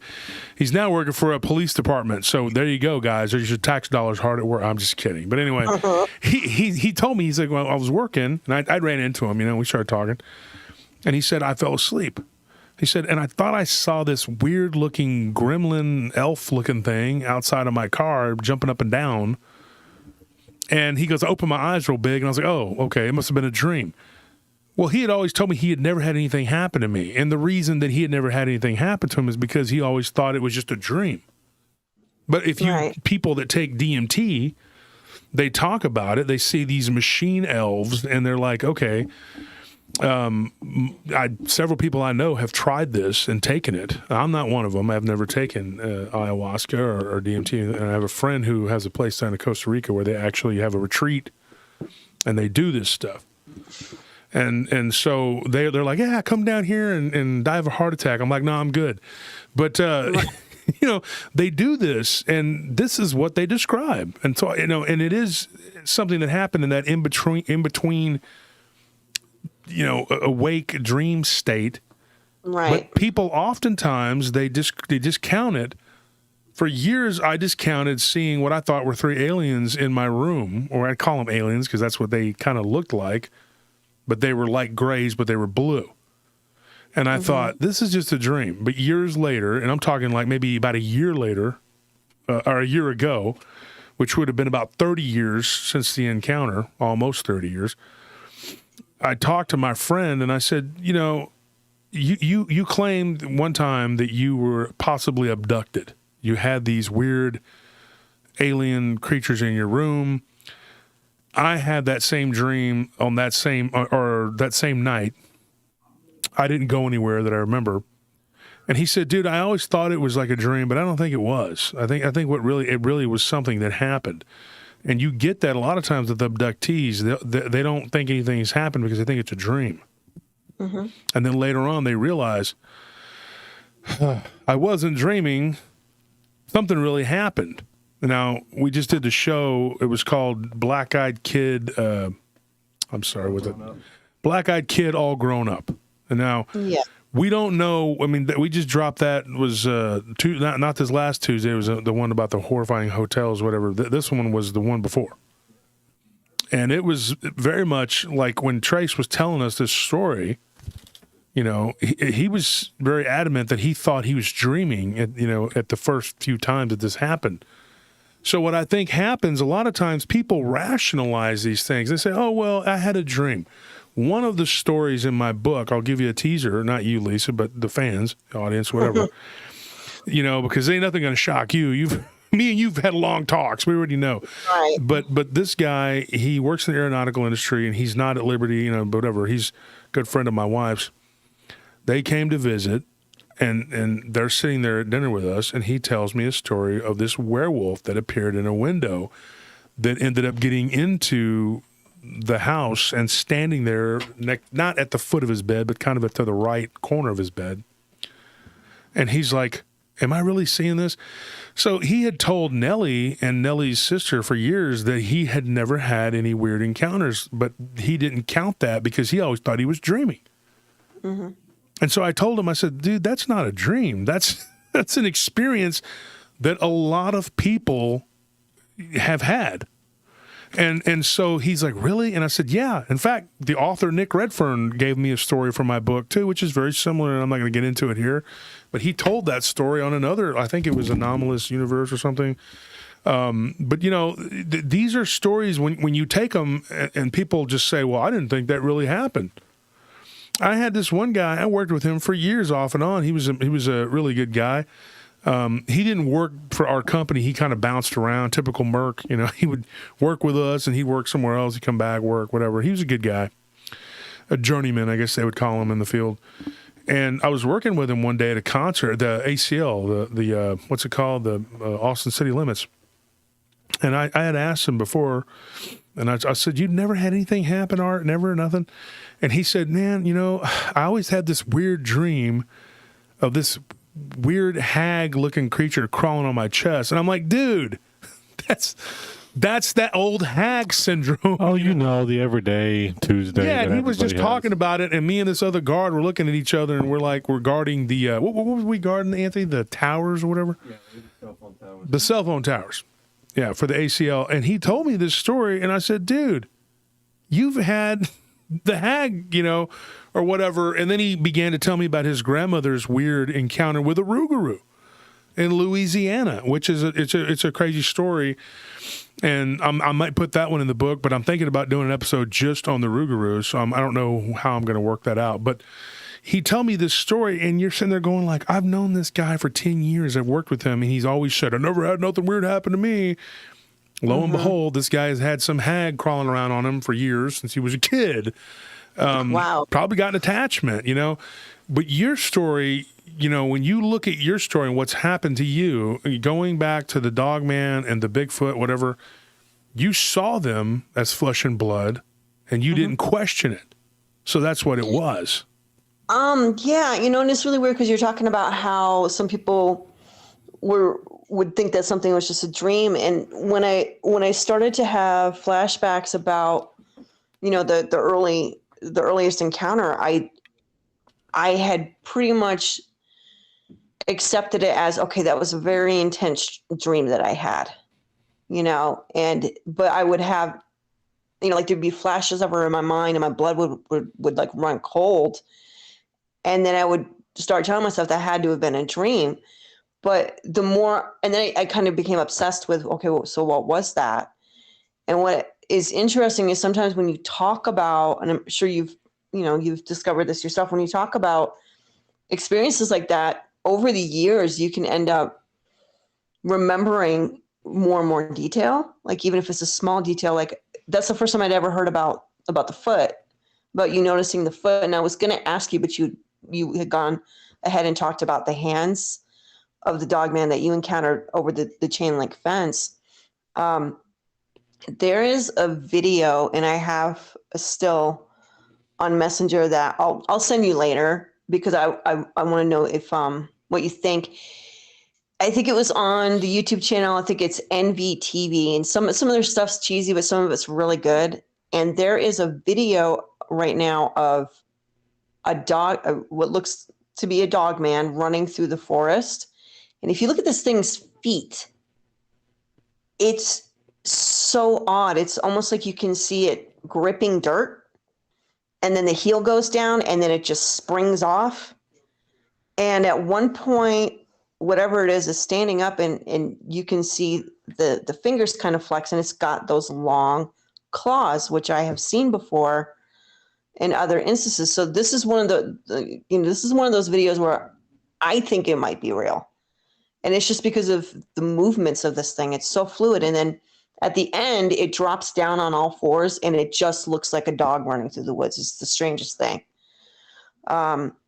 So that was something, and I actually had watched it a couple of days ago, But that was something that I thought was really interesting. And I didn't know if this was something you wanted to discuss tonight, but I know that you and I had talked a little bit about my theory that perhaps these creatures have a symbiotic relationship with trees. Yeah.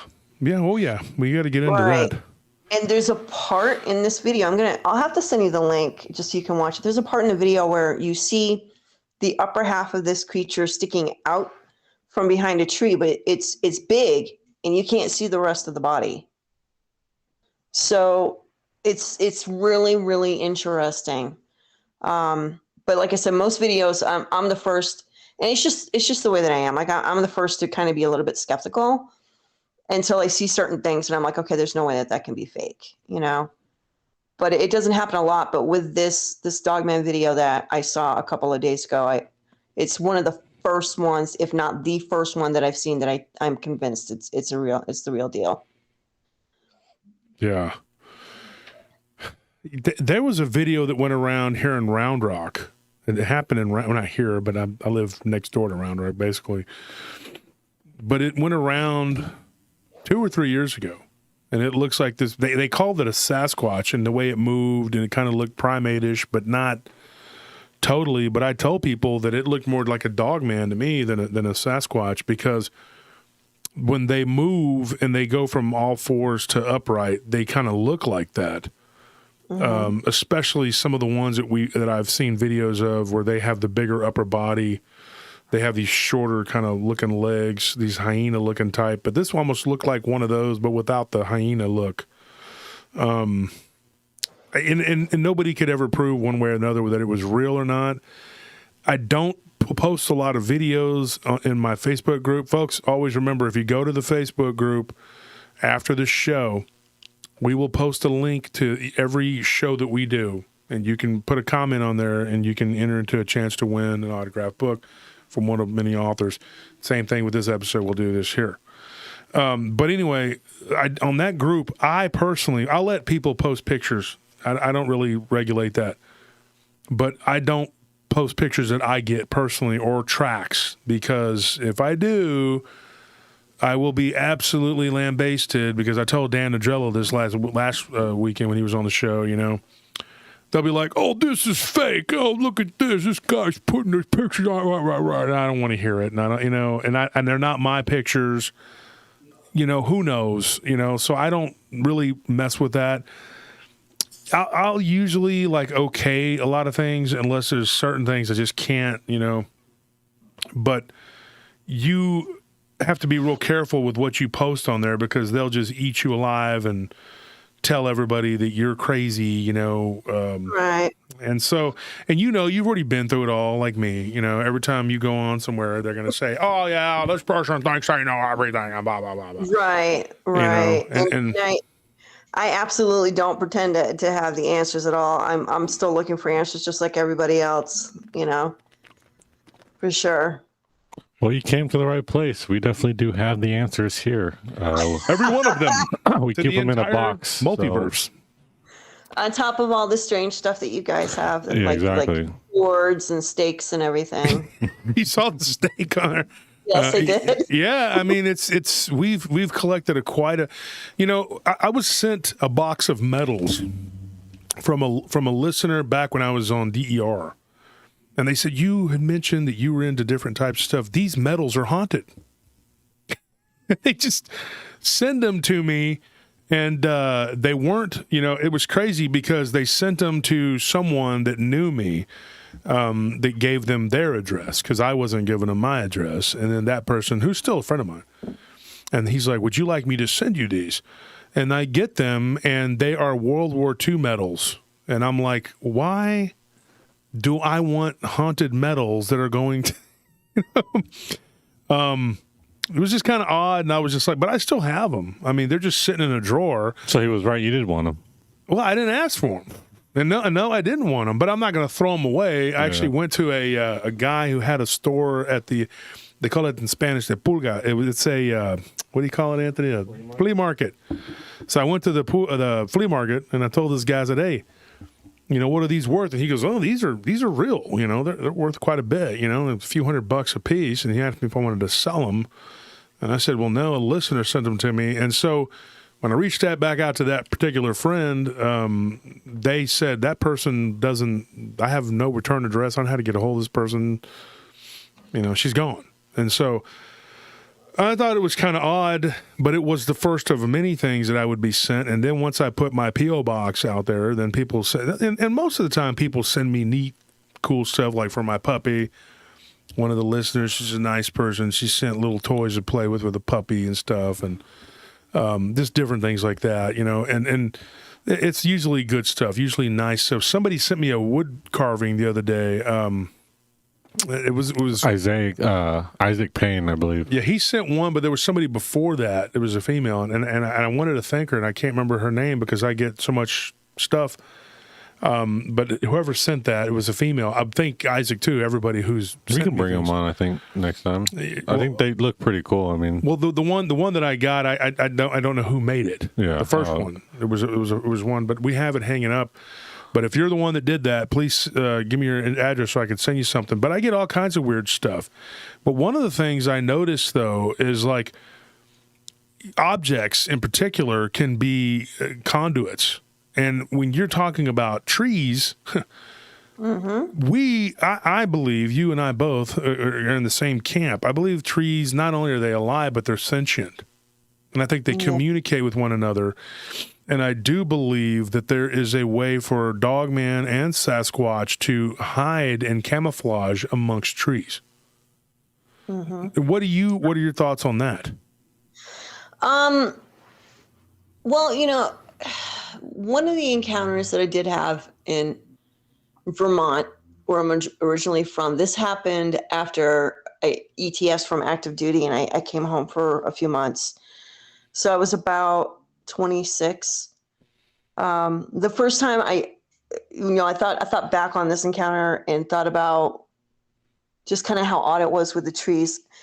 I was with my stepdad. He has a lot of property, kind of on a small mountain, and we were getting some firewood that he had seasoned, kind of out in the middle of nowhere. And I don't know if this is something you and I have talked about, Josh, but I know I've talked about it on other shows. So he's a very elderly gentleman at this point. He's in his 90s, but back then he'd always talked about the neighbors on the property. Like he'd been there since the 80s. And I thought that he was talking about literal neighbors because there's a few neighbors around. But he was talking about something else. And the only thing that he's ever said about them is just say he sees them occasionally and that they have hair all over their body, but he doesn't know what they are. And that if they have seen each other, he normally goes in one direction and they go in the other.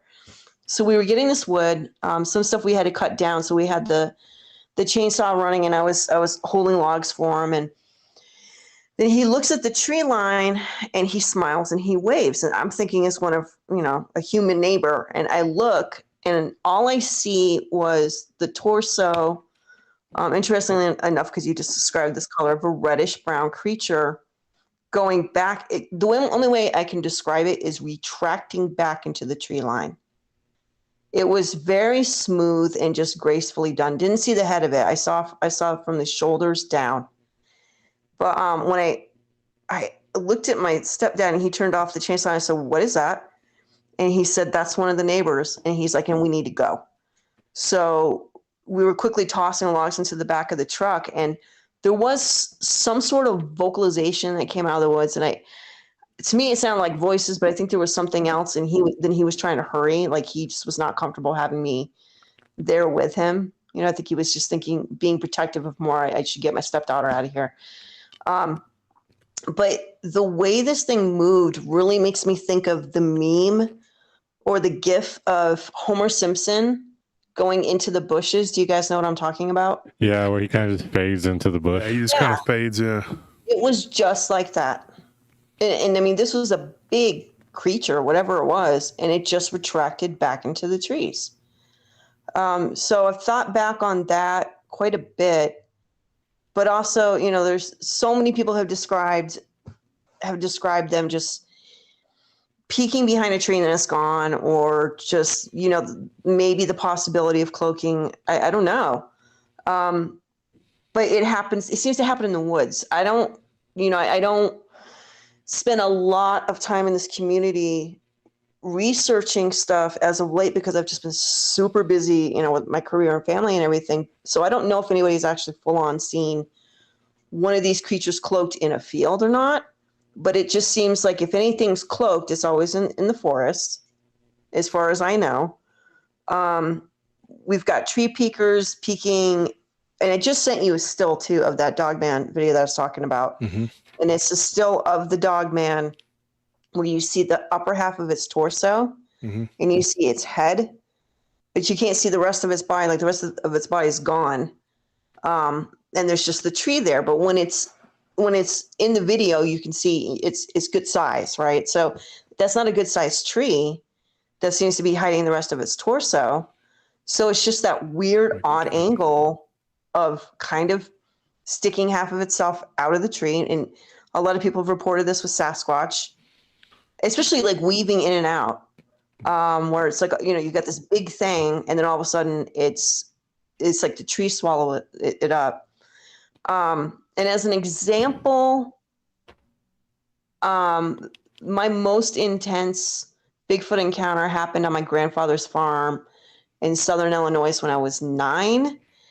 And I didn't know what I was looking at, but I had heard whistling, and I thought it was just some kind of bird. And this guy was just standing in bushes, and I think they're the Aztec sunflowers that are like 12 feet tall is what they had. And and those things were just touching its pecs. So this thing was bigger than that.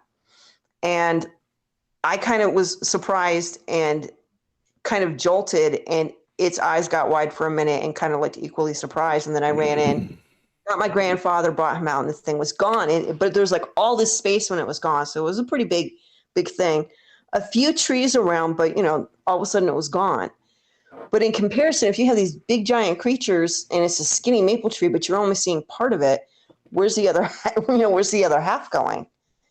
Is it cloaking? Is there something going on where the trees are helping hide it from view? Like not in the normal way, not even probably in a normal way of camouflage, unless that's really the only term for it. So, so that's what I'm really wondering. And like I said, it's just a theory. So there's no way to prove if there's a symbiotic relationship or not. I think that's a very good theory, though. I think it's a very plausible. Let's postulate on that for a second. I mean, what you're saying right now is exactly what my wife said that happened with the Bigfoot type creature that we saw at Row Lane. Mm-hmm. I mean, we could just call it the Beast of Row Lane, because that's what it looked like, was a giant beast. And when it squatted down and moved behind the tree, I'm not joking. This tree did not look like it was big enough to hide this creature.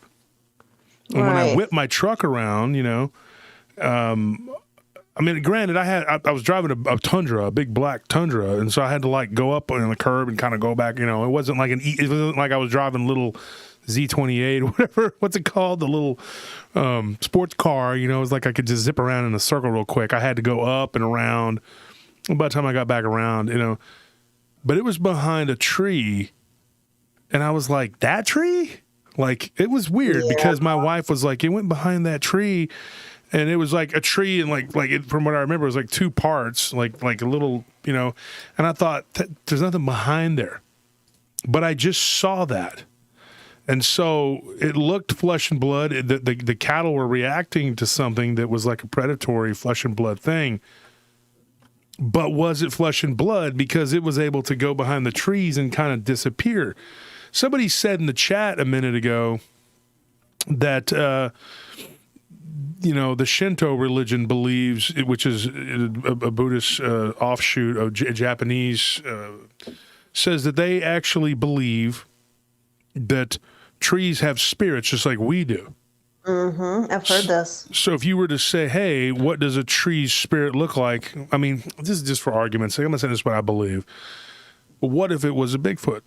I mean, what if that's what it was? Thank you, Evil Jim Jim, for that comment. Evil Jim Jim. Okay, thank you, Jim Jim. Jim Kovacs, thank you for the donation. Not AP, thank you for the donation. And I lost my screen, so I can't tell you. We're trying to put the picture up there. Jerry E and JG72, thank you for those donations. We appreciate them greatly. When you look at these, look, here's the picture. We're going to put it up here for a minute. Y'all could see it. It's coming out of the tree. This isn't the first time we've seen pictures like this. This isn't the first time I've seen what looks like a Bigfoot coming out of a tree, and people are like, "Oh, you can see it's clearly a tree," but it's like it's morphing from a tree. Right. Yeah. I mean, but putting that picture up in a group, and if I put it up now, if you're in the group, Lisa, I would tell you to put it up because I don't want to. Because if I put it up, I'll be lampooned, and they'll be making memes of me for the next 10 years. Well, I mean, that's fine. I mean, I would put it up and then I would just, be busy going back to work and stuff. So, and not even pay attention to what's happened until, like maybe a month of if I've gone back and checked it. But, it's weird. I think we're so conditioned to believe, like what I was struggling with when I was talking about the concrete, we're so conditioned to believe, first of all, that monsters aren't real. That all of this stuff is made up by Hollywood. So you have that to deal with. And then when you get into the phase of accepting, okay, so maybe they're real, then there's all this weirdness that comes with them. All this strangeness that seems like it doesn't make sense because, your worldview is, okay, this is a monster. So monsters aren't supposed to do certain things like disappear into the trees, I don't know if I told you this story, but I had spoken with a gentleman a few years ago in southern Georgia who his family has had this farm for generations, and they've had Dogman on the farm for generations and have had encounters with them every once in a while. But whatever they have around their farm seems to pretty much just kind of keep to themselves.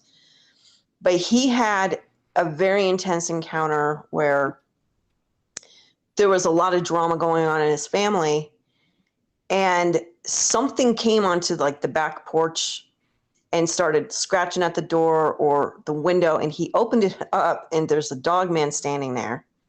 So he grabs his shotgun and he takes a shot at the dog man as it's like running back into the fields, but the dog man stopped and turned around, and he swears it said the name or the word brother, and then ran back into the woods. Now there was somebody in the family, there was a baby, and a lot of times the baby had an older brother.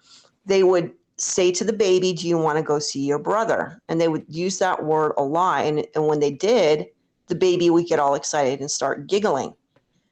So he was thinking that somehow this dog man had been watching the baby in particular, and knew that the word brother was kind of like a buzzword with the family.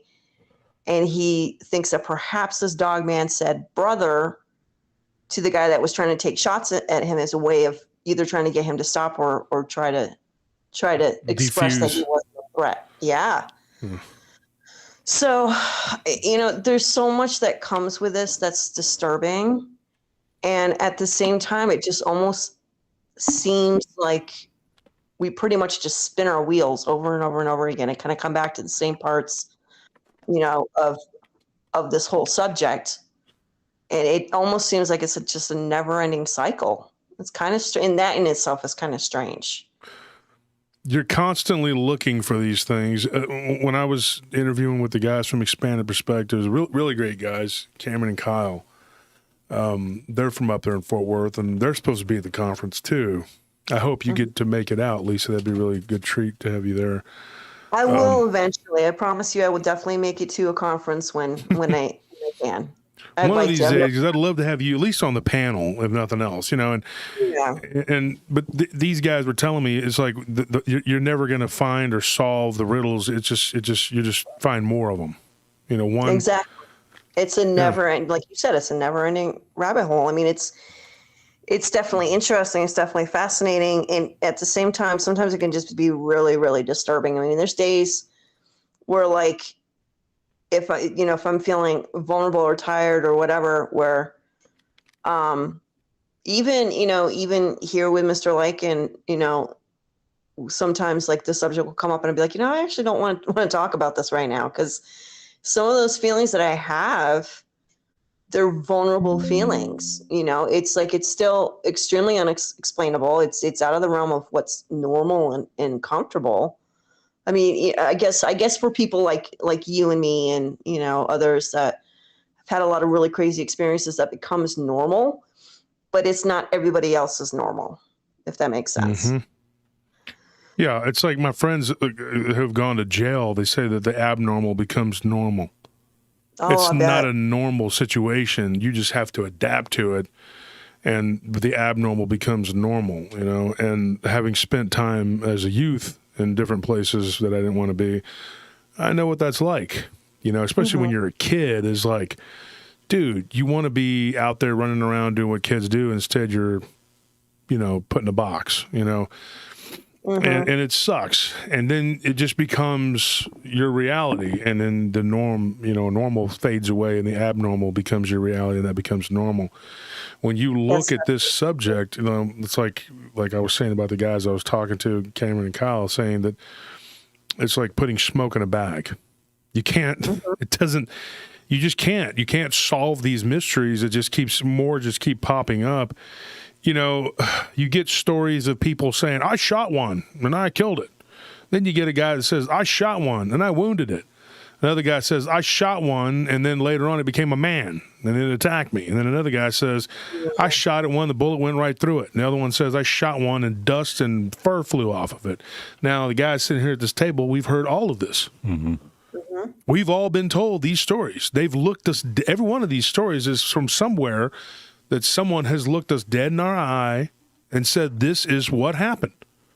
Right. And now you got to go, okay, Mr. Joe Blow, how could this be? Because what I'm being told is that, and those people will tell you, nope, this is a flesh and blood. I shot it. I did this.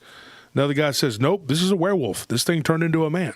Another guy says, nope, this thing's a phantom. I shot through it. It went right through it. It became smoke. Another guy says, I shot it and no blood came out. And we've heard that one a few times. In fact, Right. Tony, what was the story, or you and Anthony might know, where the guy was up in the tree, the hunter, he shot it point blank, blew its shoulder off, and it was like fur and dust. I can't remember which episode that was. The guy, he told us that story. I mean, it was crazy.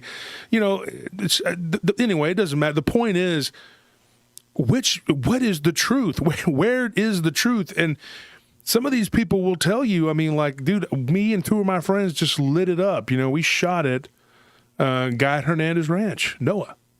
Used dragon's breath on these creatures. He says he killed them. He killed one. And that they burned it. They took what was left of it and they burned it, and it turned to ash. And when it did, they heard a screeching, screaming noise coming after it was already dead. It was like this green mist came off of it. I mean, even while they're getting shot, they don't even act the same. Bouncing around and acting weird, like, or even when they see the gun, like some of them will hide and lay flat and like register what a gun flat is. down. Yeah, and like Tony and Anthony can both tell you this too. When we were talking to the guys from Hernandez Ranch about that, when they saw it in the field with the bull, Simon, that it flattened itself down, and their exact words were flatter than like a bug or a spider. Like, and when they're telling you this, you're sitting there going like, what in God's green earth can do that? Well, then you have other ones that just completely ignore the gun and They don't care. Yes. It's like it's temperamentals for them. It's like, oh, bullets. I guess I feel like getting hurt by bullets today. Well, and one of my friends who's, I don't want to say his name. His last name, his last name rhymes with Gerard. But anyway, he says that they're like giant squirrels and there's nothing to fear. Like, and I don't know if he was pulling my leg the other day when we were talking, and he was like, "Oh, there's nothing to fear from them. That's like a giant squirrel." Because what I was telling him was I had gone, and because Dan Nadrella was on my show last, he was a really good guy, and he was talking about Dogman, Bigfoot, whatever. And I was talking about being out there at this place where I had been many times, and I was showing my wife, and of course my good friend Chris Garitano if you don't know his show, Strange World, you got to check it out, Montauk Chronicles. Guy does excellent work. And we're working on a collaboration, me and him right now. Hopefully it'll. But I've always got a lot of irons in the fire, and he's one of them that we're working together. But he did a show about this guy who stole the mirror from this house, and it's right there in the corner. Well, what's really interesting about that area is that a guy that was friends with my brother, he contacted us and said, "Hey, I know you go and talk about all these weird, werewolves and all this stuff. I got a story about a werewolf." Well, I was thinking he was going to tell me he saw a Dogman, like everybody says, I saw a Dogman, whatever. No. Him and the security guard, who's also still good friends with Scorpion. Scorpion said he saw him a couple of years ago at HEB, and he was really, really, really overweight and not in good health. So I don't know. And so those guys have had bad luck. The other guy is currently he's incarcerated. The guy that had the pest control company. But anyways, I've interviewed these people. The security guard went out there with the guy while he was it's a yacht where they have like a dock where people, their yachts are there. So in the springtime, they go and they do pest control to get the bugs out because there's spiders all around that area. I took Barton out there and it was like, there were just big old spiders all along the walkway to get to the boats. And so, they do these pest control to get the bugs out and stuff, in particular spiders and scorpions and stuff like that. And because they like being around the water. And he was telling us that this werewolf type creature, and everybody I'm sure has heard this story before, so I'm not going to go into it again and again. They saw this werewolf. It's right there near where that house was, where the guy took the mirror, and it was on Strange World. And I was talking with Chris the other day about that. I said, that's just so weird. Me and my wife go out there. First time I took her out there. And I said, I'm going to take you out there. I'm going to show you this area on the other side of the dam. It's really pretty. And it's actually pretty scenic. And if you go out there with your girl, and it's kind of romantic. Except that people have seen demons and Bigfoot and Dogman out there. So, it's kind of hard to get too comfortable. But we're sitting out there. We're looking at the lake, and you can see the other side, and it's beautiful. You can see the lights. And then we hear bang, bang, bang, like somebody was taking a Louisville Slugger to trees. I talked about this last week on the show. And then me and my wife started driving around, and I got real turned around. Been out there 1,000 times. Started getting all, worked up, and eventually we drove, and we got out of there, and we were on the other side of the dam, and then we're laughing about it nervously. Oh, we lived, And then when I talked to Ken about it, and Ken was like, "Oh, what were you guys worried about? The Sasquatch is like a big squirrel out there. It's not going to hurt you." Wow. It's like seeing a giant squirrel, and I'm like, really? Because I get lots of reports of them not being squirrel-like. Whereas he, wants to believe that. That's fine. That's his. I'm not going to take my chances in going out into the woods. When you see this picture right here of this thing coming out of a tree, I don't want to be standing next to a tree and get eaten. I mean, I don't want to. I mean, you don't know. I mean, we really don't know. We can't make an assessment and say, hey, these are like giant squirrels. They're not going to hurt you. And I'm not going to sit up here and tell my audience that. I'm not going to try and scare the crap out of everybody and say, hey, don't ever go out in the woods again. If your kids are in the scouts, tell them not to go out in the woods. It's over. Done. Don't even go outside anymore. Don't go outside. Let's just stay inside. Don't even leave your bed. Lay in the bed. Stay home. I'm not going to tell people that. But when you look at this picture and you talk to people who've had these encounters, and a lot of them aren't really benign, you think twice about, yeah, okay, so when I'm driving around and I'm getting all turned around out there, and I started having an anxiety attack that I was trying to hide from my not at that time wife. At that time, she was just a person I was trying to impress. I was doing a good job, like, I'm not scared. No, I was. And I was freaked out because I couldn't find my way out of a place I had been 1,000 times. And you can say, well, your mind was racing and you were getting, all uptight, whatever. Everywhere we would turn, we would hear the 3 wood knocks, bang, bang, bang. One side of the road, other side of the road. And it was making me more and more nervous. Mm-hmm. And my wife began, which at that time, she wasn't even my girlfriend. She was just, visiting. But she began to get more and more nervous. And so then When she's like, I thought you knew your way around this place. And I'm like, I do. And I don't know why we keep driving around in circles. And I finally got out. Yeah. But there's something to this phenomena that causes that. And I'm telling you, it's almost like when you go into the woods and you know how everything gets really, really quiet. Mm-hmm. That's something that I've wondered about too, Lisa. Like, you go out into the woods and people say before they have a Bigfoot encounter or a Dogman encounter or a Goatman encounter or an encounter with one of these pale crawlers, everything gets really, really quiet. Do the animals themselves feel something from a vibration from the trees that tells them, hey? The most eeriest place that ever happened to me was in the redwoods. Those giant sequoias. That was like right across the border into Northern California from Oregon. Yeah, it was like not very far from the Forest of Mystery, if you're familiar with that area. We stopped to take pictures of them because they're, it's gorgeous there. It's absolutely beautiful, but Very. Giant trees, but the whole forest was just dead silent. And it was one of the creepiest things I think that I encountered, in the forest and on that without something being there.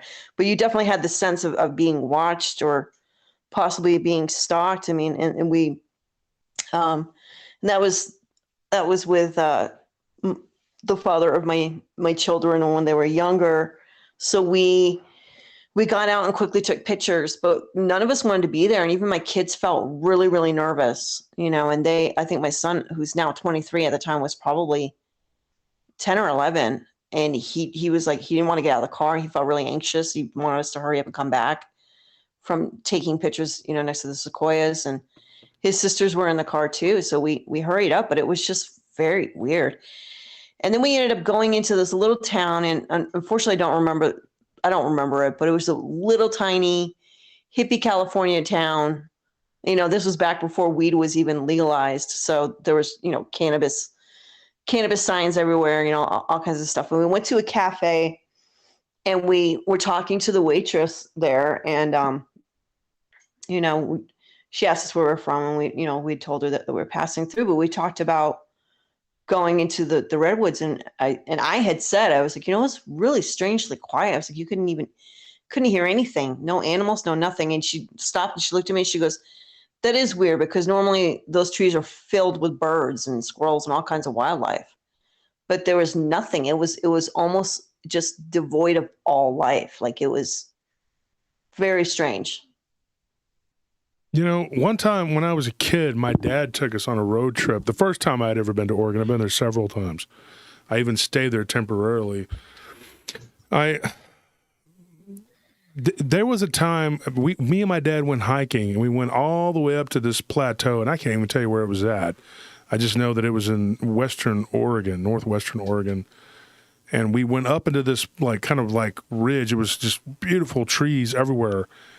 About halfway up, I started getting really freaked out and nervous, and I hadn't seen a Dogman at that point. The closest thing that I had ever had to any kind of a Bigfoot or anything was a book that I had read as a kid about monsters or something that a friend of mine gave me. So I had no thoughts of monsters or anything in my head, but I got really nervous and I felt really uncomfortable about halfway up. Knowing what I know now, it could have been anything. But I didn't feel comfortable. Once we got to the top and we looked out over it was really beautiful. It was worth the hike. And then we took a couple pictures, which I'm sure I still have somewhere to this day. And then we walked back down the trail. And when we got to about that same spot in the trail, I felt nervous again, but not as nervous the first time going up, because we were headed back toward our campsite. But I always wondered why I felt that way. And now when I was 11, I think that I was in the presence of a Sasquatch, but I couldn't see it. I just saw a large black shadow, and I saw a bunch of cattle, once again, they were all up against a fence. And that may have been a Sasquatch. I don't know. I think I may have had a few close encounters, never saw them, but not like what you saw, not like what happened to you. I mean, I didn't see them full on, but I think that they may have been there. And that time with my dad, that was the first time I had experienced, I think I was 8 and I experienced like the silence in the woods. And my dad, who was a very experienced outdoorsman, he was like, yeah, it's weird. There's no sound. There was no birds. There was nothing. And it was very freaky. And he kind of stopped for a minute, but we just kept going. And I kept telling my dad, I was like, you think it's safe? And my dad was one of those dads that's like, he's not really a nice guy. I'm just going to be real honest. He was just like, oh, shut up. Nothing's going to happen, blah, blah, blah. Even if he's nervous, he's going to tell you to shut up and act like everything's fine. Right, And right. Or like, your nervousness is going to make him more anxious and reactionary. Exactly. Yeah. And he just reacted aggressively and told me to shut up before he gave me something to be scared about, blah, blah, blah. So I'm just like, okay, let's fine. If we get eaten by whatever creature. I was thinking a bear at the time, but that area is not known for having bear. And so, I thought, well, what would cause that? Years later, I was being told, hey, when the woods are quiet, something like that, it's usually there's a predatory animal. Right. But, who knows? It could have been anything.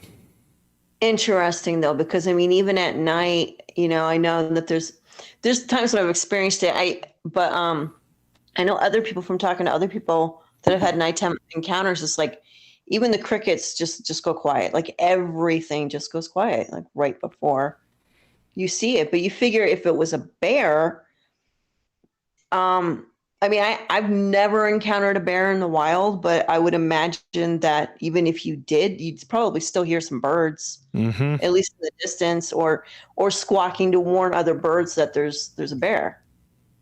With whatever they truly are, seem to be able to affect, almost have some sort of manipulation over, other creatures. Either they're afraid of them, like you said, like they're really looking at this thing as the top predator, or there's something that they do that makes everything be quiet, Yeah, absolutely. You never know. I mean, well, Lisa, it's getting about that time. Thank you for coming on.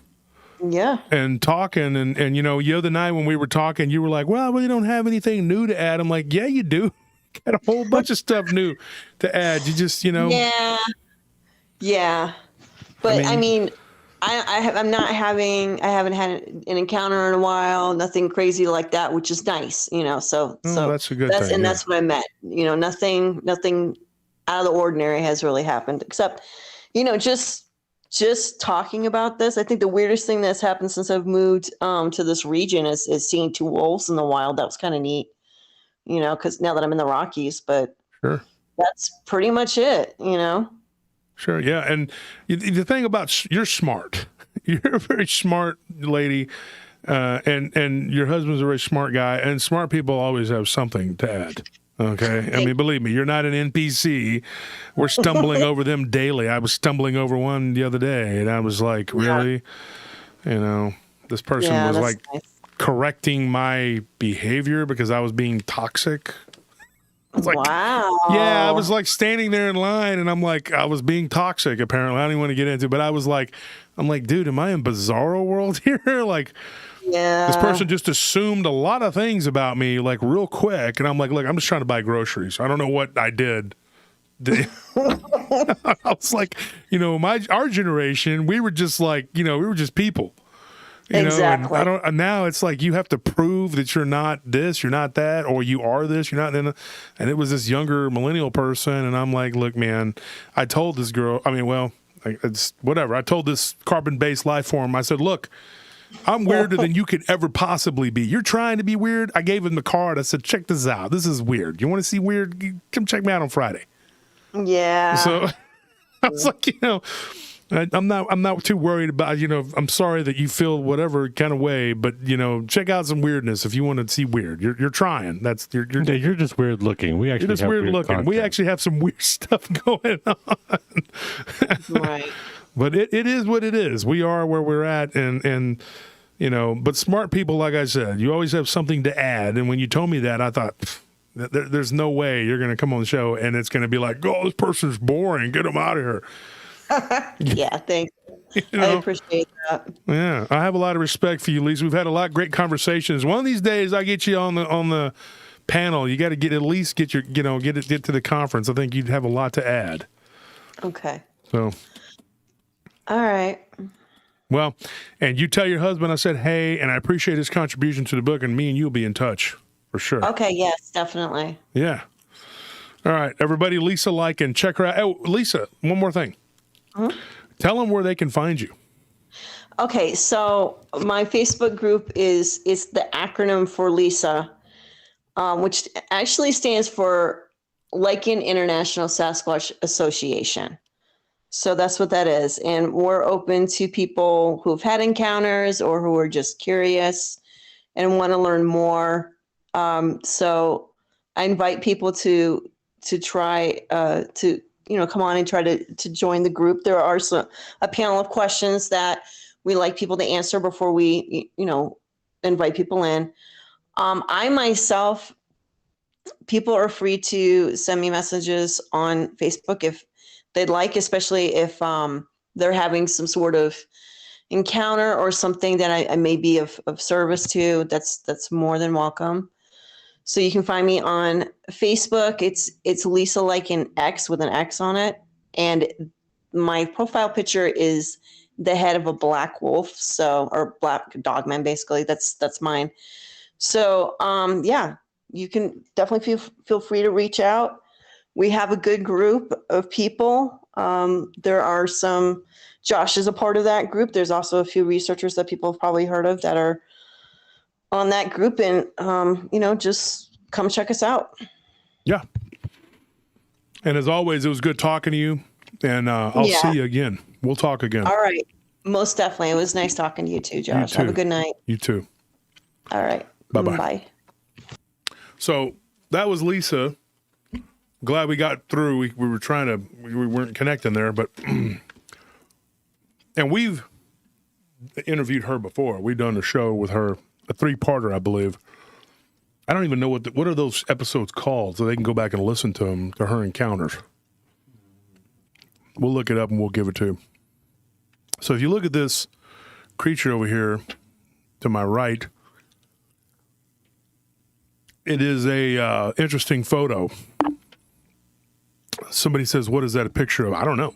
Looks like a dog man coming out of a tree. So the episodes are 79, 80, and 81. It's a 3-part interview. And they're called Encounters with Dogman and the Supernatural, featuring Lisa Lyan. Mm-hmm. And she's had Bigfoot and Dogman encounters. Now, there are many people who've had that happen. And there's different reasons. There's different theories as to why these people have multiple encounters. I think it's the people. I don't think that it's the creatures that like certain ones can, just manifest. I think they manifest to certain people and in certain situations. And so that's why I brought her on. I thought she had a lot to add. She works as a chef, so she's not going to be able to make it to the conference. She's got, there's several people that I'd love to have come to the conference that I don't think I'm going to be able to get them to come because they got things they got to take care of. But we have a very healthy lineup. If this was a baseball team lineup, we would have literally a murderer's row. If each one of these authors, podcasters were, judged by their batting average being how much they've contributed to the field, we would have home run hitter after home run hitter. A pitcher would have their hands full trying to get these guys out. I mean, I'm not kidding. I mean, you're talking about Nick Redfern, David Weatherly, Ken Gerhardt, Lyle Blackburn, Ron Murphy, D.A. Roberts. I mean, all these authors. Christopher Garitano, Josh Nogi from What Lurks Beneath. I mean, it's amazing. David Spinks, he's been on TV. He's done all kinds of stuff. He's written a book. Recently, he's going to do a presentation. David was on our show. He's been on TV. He bought what is considered to be the most haunted house in America, and he's been on a show about that. I guess was it the Travel Channel? I think. Who else? We got Adam Davies, researcher, cryptozoologist extraordinaire. Ron. Moorhead, Sierra Sounds. You know, it's crazy. Sibylla Irwin. Bettina Moss. Bettina's going to be there. Just guys like Nick Valenti. They got a lot of good information and a lot to talk about. You just can't say enough about this lineup. Who am I missing here? Who did I not say? Well, I mean, besides all of those guys, which, yeah, be excited for that. We're also having the three most important people there are obviously going to be Mushu, Wolf, and Anthony. You know, we're obviously going to be there selling stuff behind a table.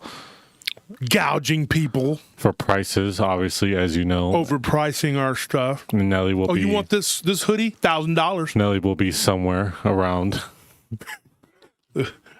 Folks, I'm going to get this coming year. I'm going to do away with the hoodies. We're going to do fleece. I'm going to do these like collared fleece. They're going to look cool. I think that's what we're going to do. And we have, and stick around because I'm going to tell a story before we get going here. I'm going to tell you a story. I want to make sure I didn't forget anybody. Do you have the full list, Anthony? Oh, we got Ian Gerhard, Arden Nunley, David Weatherly, Ron Moorhead, Ann Celine, Bettina Moss, D.A. Roberts, Adam Davies, Christopher Garetano, Lyle Blackburn, Nick Redfern, Ron Murphy, Kenny Irish, Nick Valente, Sibylla Irwin, Jessica Jones, Josh Sinocchio, David Spinks. Who else? Chad Lewis. Chad Lewis. Yep, Chad Lewis. That's who I was forgetting was Chad Lewis and earlier I forgot Chad and I forgot Barton. How could I forget Barton? Barton's like my best friend. But anyway, you got a killer lineup, folks. If you can't make it out, gosh, dang it, man. You got to come. You got to do it. Go to Eventbrite, second annual Dogman conference. The link is up there in the comments. It's amazingly stupid. Now, Ona, amazing dumb. Somebody sent me an amazing dumb backpack complete with it was the little lizard backpack. If you haven't heard of the Amazing Dumb, what episode is that? Oh, God. I don't know. We gotta ask that in the group and see if our plan's been pinpointed. Like Yeah, let's see. It was. See if anyone remembers. The Amazing Dumb was a skit I did just off the cuff. It just happened because somebody called me Amazing Dumb in the comments, and then I went off about a lizard that I was trying to turn into a thief. And it wasn't stealing much because everything was like mini size. And then they made the backpack. They sent me the backpack, and I don't know where it's at. I think Nellie's got it at the house somewhere. Yeah. But for the 500 people left in the chat, let me tell you a story. And this will lead into Encounters with the Black Dog, which we're going to record for Tuesday's show. This is weird. This happened in Mississippi. Now, get this. It happened just south of Taylor, Mississippi, right? If anybody knows about Taylor, Mississippi, Dark Waters kind of put it on the map, you know, talking about these weird creatures out there. Now, somebody gave me this story, and I had gotten one that I did on DER a long time ago, and it was about a guy who had seen one in the window of his bathroom. I don't remember the whole story, and his wife, they were an elderly couple, had like one try to attack her, but it ran around with these little dogs, and it was really weird. It was weird. It had like these two little dogs. They were almost like its pets. And it was a very strange story, and they gave me this story, and the guy ended up falling in the shower because it popped up in the window. And so, anyway, this happened kind of close to that area, and these people said, hey, have you ever heard of, you know, there being Dogman activity? And I referred them to Dark Waters and some of the work that he had done in that area, and that some of the stories had come out of that area purporting to be Dogman. This, I don't know what it was. I would call this the Black Dog, because what I consider to be the Black Dog, and I've had what I believe to be an encounter with and I believe it was called Hellhounds of Taylor, Texas. Was that the name of the episode? And it was with my friend Tony Duran, and he came on in the studio and he did the show with me, and we talked about our encounter with the black dogs. There was a pack of them. That happened about 2 years after my encounter with the hombre lobo, or the cadejo. Now I know there's two different things. The cadejo is the black dog. The hombre lobo is this upright canine wolf-like thing. These people were driving along down the highway, and long story short, I'm not going to go into a long dissertation on this. They ran over what they thought was this thing that was low crawling on the ground. One of them said that, here's the thing, the descriptions varied. One of them said that it had like these short arms kind of waddling like this across the road. Now, this is in Louisiana. And they thought, oh, it's an alligator. But when they turned and looked at the car, it had a wolf's head. And they were like absolutely certain, especially two people in the front, were certain that it was not an alligator. They were like, this was a werewolf-looking creature with a wolf's head that turned and looked right at them. And their vehicle ran directly over it. And it was like, boom, boom, boom, boom. They felt it, everything. They ended up going off the road into a ditch and then coming back onto the road. And then, like, their tire, they bent their axle, so they were kind of stuck. One of them gets brave, gets out of the car. Everybody's yelling and screaming for her to get. It was a female. She in the back seat. She got out of the car. She turns and she looks, and there's no creature. There's no nothing. What they ran over, she was like, it had to have been dead. Whatever it was, we ran over. It was crawling flat on the ground. It never stood up. It never made itself, whatever. The person in the passenger side, back seat, the passenger said that they didn't get a good look at it until they were turning, and then they saw it continue to crawl across the road. This is what the passenger said of the front seat. He said that this thing looked very much like a black dog, like just a black dog with a wolfish head, but it looked more like a dog. And it was just crawling on the road, but it was so big that it took up almost both lanes of the road on a 2-lane highway. It was kind of a back road, you know. And I was like, what could have taken up that much of a road if it's a dog? And they didn't figure out what. Now here's the weird thing. That's not weird enough.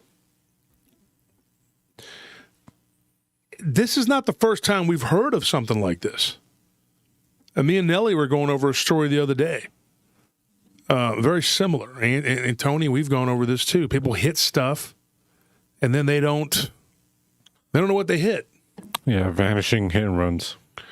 And when that happened, they were just like, was it a dog? Was it a spirit? Whatever. Anyway, they had to call someone and come and get taken out of there.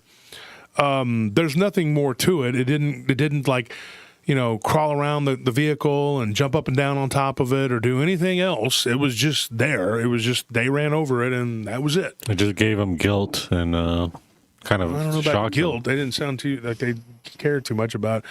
I was like, don't you care that you killed an endangered species of wild alligator? And they were like, oh, yes, sure, we do. No. Sorry. No, we don't care about the alligator. What about now that you found out you ran over a wild species of Dogman? Oh, no, not those. Exactly. We have to protect those. I told them they're for a harmless. Small donation of $19.99, we will forgive your indiscretionate murder of this demon. But this thing ran across the road, you know, and like they said, it stopped, looked at them, and it was almost like it just stopped and let them run over it, and then it just vanished. The weirdest, I guess, part about the story is that the driver said that as they were about to make impact, it looked like it was beginning to dissipate. Not what the passenger said, what the driver said. Two different stories. How do you come up with 4 different accounts with 4 people in a car? This is the kind of weird stuff that you encounter, and and that's why one of my colleagues says like putting smoke in a bag, because how the heck does that happen? I don't know, but it does. And like I said, this isn't the first time we had somebody claim that they had a Sasquatch that literally they hit the side of it right off of 360. They said it was 1992. I believe it was 1992. They said they were driving along. He said, I was with my dad, this guy said, and his little sister was in the back seat of their sedan. Boom. The Sasquatch just started walking out, and it was on the passenger side, and they hit it. Boom. With the mirror and part of the fender of the car. No damage. Nothing. No proof that it was even there. As fast as they were going, which they said 55 miles an hour, wouldn't that have knocked the mirror right off? I mean, I've seen people do like 5 miles and still put a dent. Yeah, exactly.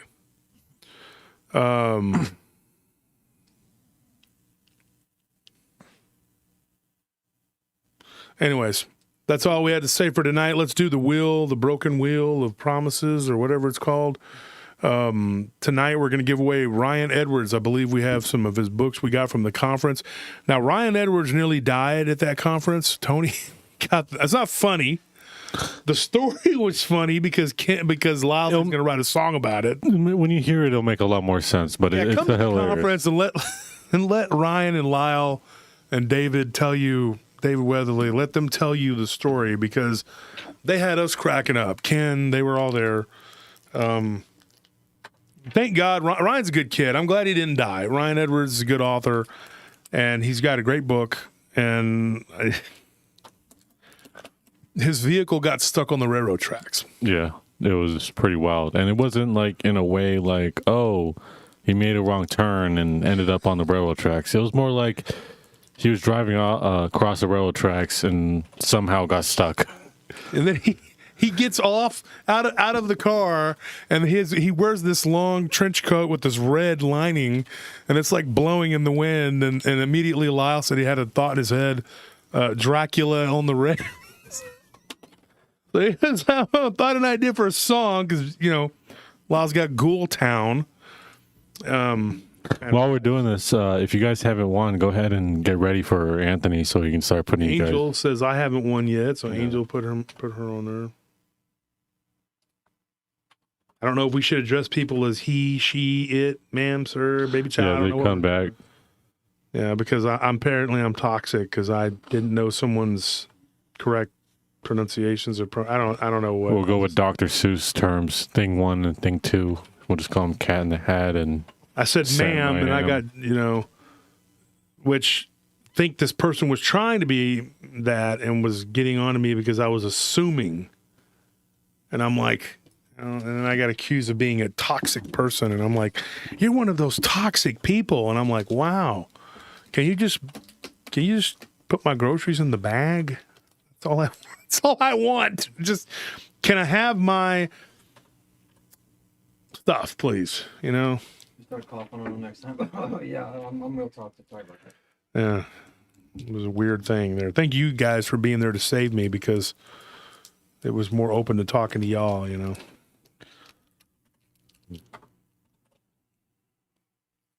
Luna Blue. Did you see what she's put her on there? I am an actual woman and I have not been on the wheel yet. That is a fair point. You are correct, ma'am. I mean, sir. I mean, whatever. When first come, like the first people who said, "Hey, I haven't won yet." Exactly. Luna was one of the first people. Ramen noodles, a good idea for a price. Yes, Robert says, good one. I will say this about Tony's noodles. He has good taste in ramen noodles. Maynard says, what do you want me to do? The wheel of toxicity. Joanne Hart, was it a Karen or a Ken? It was a Corinne. I don't know what it was. It was a person that was very, very angry with me. I was very, very hurt. I was very angry at this little jerk. I was hurt. I was very, very hurt. I was just being toxic by standing there. All I said was, thank you. And I assumed ma'am, and it was on and popping. And so the person doesn't know anything about me. They don't know the first thing about me. The person probably was all of 20. It was giving me a lecture about life. That's who knows about life. It gets 2 years out of high school. Come here. I must be a very toxic person. Well, that's the same place where somebody assumed that when I was talking about my pig that I was talking about my kids. And I was like, I would never treat my kids or my pig that way. What are you talking Yeah, I think you said something like the pig eats too much or something like that. And they're like, you shouldn't talk about your children that way. And I'm like, what? I don't know. People are people. They're going to be the way they're going to be. I don't have time to sit there and proselytize and fix the world, okay? Whatever. You believe what you want. So we got 3 people we're going to choose. If you're from another country, okay, which we had the other day, ain't that right, Leo? We're gonna be cool here. If you're from the UK, you will get a book from my friend Paul Sinclair, who we're trying to get to come to the conference, and I'm going to help him pay airfare to get him over here. That's what these donations are going to do, because that guy is going to be the hit of that conference. I'm telling you right now, if we can get him over here from the UK, it's going to be big. So he's got the Wolflands documentary just came out, a very big deal. You got to check it out. The other documentary you need to check out is The Kettle. I believe it's The Kettle. It's got Ron Moorhead's on there. It's got, and I feel bad, the guy's last name is, I can't even pronounce his last name. But look it up. It's on Amazon Prime. It's called Missing J 2. And it's got David Weatherly, Ken Gerhard, Ron Moorhead, a few other people on there. And they're talking on that documentary. Go and check it out. It's on Amazon Prime right now. It's like $3 or something to rent. I just rented it because my friends were on there and they recommended it. It's a really good documentary about orbs and the supernatural nature of Bigfoot, and they talk about both sides of the coin, what this could be. But it is a very interesting documentary. And so what we're going to do, though, tonight, we're going to give away Ryan Edwards' books. Now, what we're going to do, I'm going to tell you right now, for the first 10 people for this coming week, if you level up to the $30 tier, or you join and you become a $30 tier member on patreon.com/PRT podcast, if you join in your $30 tier, what did we talk about, guys? Please tell me you remember this. What are we going to do for 10 people? The first 10 people who join the $30 tier from today onward are going to get an autograph book, like a hardcover autograph book. Okay, that's not what I said. They You're said going an to get book. the DVD autographed by Ken Gerhard and Lyle Blackburn. Okay. American Monsters. Okay. I think that's the name of it. I don't know. I'm pretty sure that's what it is. Anyway, I got like 15 copies of it. I'm giving away 10 if you sign up for the $30 tier. On top of that, everybody else who's already made the jump, whatever, hit me up. I'll send you a free book to add to your collection, and you get to choose. If you're on the $20 tier, you get what you get, but you still get a swag bag. And if you're on a $10 tier after 3 months, you get a swag bag. If you haven't already, just hit me up. We'll give it to you. But on the $30 tier, you get to choose. You get 2 books. Now, we're also going to throw in a $10, the first 10 people on the $30 tier that sign up from this day forward, okay, you get an autographed copy of that. And see, Tony, if you can go find one in there. They're in there in a box somewhere. I know you can do it. I know it's a struggle for you to find things. But I have confidence in you in this moment. Not really, but I'm just saying. I'm just saying that because I'm hoping you'll do it. Anyways, let's do the wheel. This is for Ryan Edwards' book.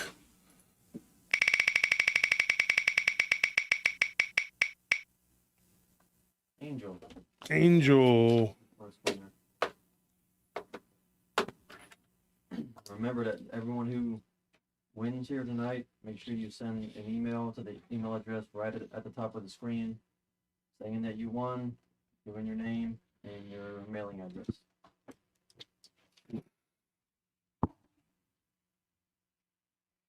Again, see our second winner.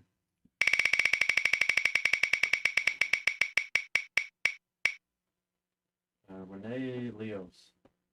Congratulations, Renee. And last but not least,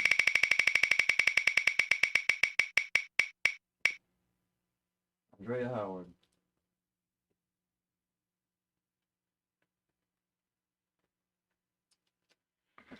So congratulations to our winners, Angel, Renee, and Andrea. You're going to receive an autographed copy of his book along with a few other little things that we're going to stick in there, PRT related. And this is it right here. I'm giving away 10 of these to the next $30 tier, the next 10 $30 tier. We have at least 10 of them. So as long as we have at least 10 of them, not, I'll give you something else really good. But that it's got the autograph from Lyle Blackburn and Ken Gerhardt, American Monster Tour. That's what it's called. I got a bunch of copies of those from them, and they're very rare. I think at the conference they may have signed a couple for people, but I don't know. At one point, I was the only one that had these, and so I have those to give away to the first 10 people that make the leap to the $30 tier. Now, if you've already made that leap, like I said, from this point forward, but if you've made that leap and you're at the $30 tier, I will send you another book. Just hit me up, okay? So as of tonight, that's the promotion. Yeah. Another thing I'm going to do, if you buy tickets, it doesn't have to be VIP tickets. If you buy tickets, the next 10 people that buy tickets, okay, what you're going to do, now here's how you're going to have to do this. You're going to have to email me this, and you're going to have to bring me the copy of the email. And this is for regular ticket holders, because if you're a VIP, you're going to get a free poster anyway. I will give you a free poster that we will autograph. That's for 10 people who buy the regular tickets. For the next 10 people who buy the regular tickets, this promotion will go through the weekend until Monday. And then show me on your phone, hey, I bought this ticket, these dates, between 4/21 and 4/24. I believe Monday is 4/24, right? Yeah. Okay. So between now and Monday, if you buy tickets, 10 people who buy regular tickets, all right, say you don't want to buy the VIP because you get the free poster with the VIP anyway. I'm going to give away 10 of those autograph posters so there you go. We got all kinds of deals going on here. Heidi says, is it $30 a month? Yes, it is. It's a $30 a month ongoing whatever. And it helps support the show. It's a really, really big help for us because right now we need all the help we can get so we can get this conference going, get it off the ground, and we need to be able to keep the show going. And not doing too good with my business right now. Y'all pray for me that we can get our stuff together and stop the bleeding. Not usually doing too bad, but right now we've been hit pretty hard on the security end of it. So. Congratulations to the winners, and Heidi, I believe I think we sent your stuff out today. I believe if that's the same Heidi, and if you're the one that says you don't get along with your mail lady, so I don't know if that's you or not, but yeah. So whoever wants to go and buy tickets, if you don't want the VIP tickets and you can only make it to the Saturday, Sunday, and it's a good deal because you get Saturday and Sunday. So you're basically paying $30 a day for Saturday and Sunday. It's not that much. Last year, the tickets were like $35, and you only got one day. This year, they're like $65, and you get 2 days. And then the VIP is $125. And, of course, when you add the outrageous inflation is practically the same amount, but you're getting more bang for your buck because you're getting Friday, Saturday, and Sunday. And it's a good deal. And you're not ever before have all these people that are speaking at this conference right now. They're going to be speaking on Labor Day weekend, not Labor Day, but Labor Day weekend.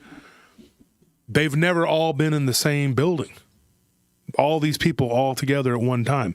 We're doing something that has never been done. We're bringing all these speakers together in one conference. It's never been done, folks. I'm telling you. You will make history by being there. That last conference was historical, and it was like people are still talking about it. So go to this one. You'll make history. Take pictures with all your, people that you like to talk to and hear and blah, blah, blah, whatever. And just remember, it's a once-in-a-lifetime thing.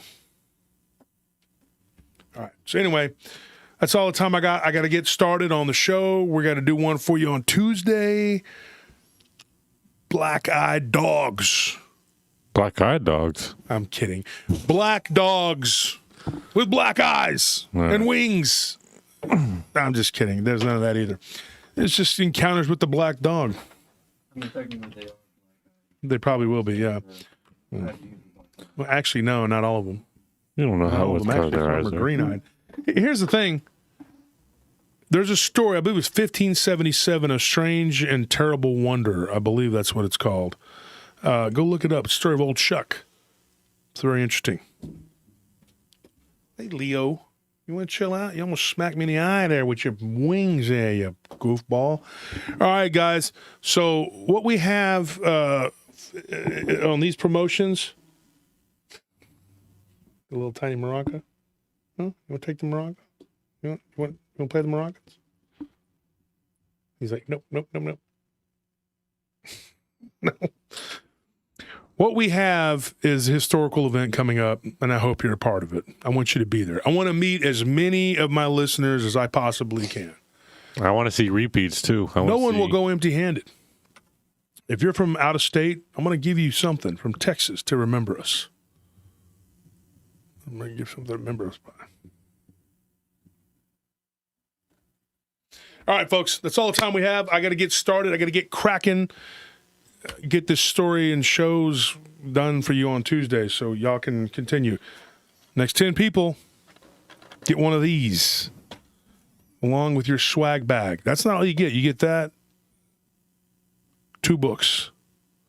If you just leveled up to the $30 tier, you get this and a book. Hit me up.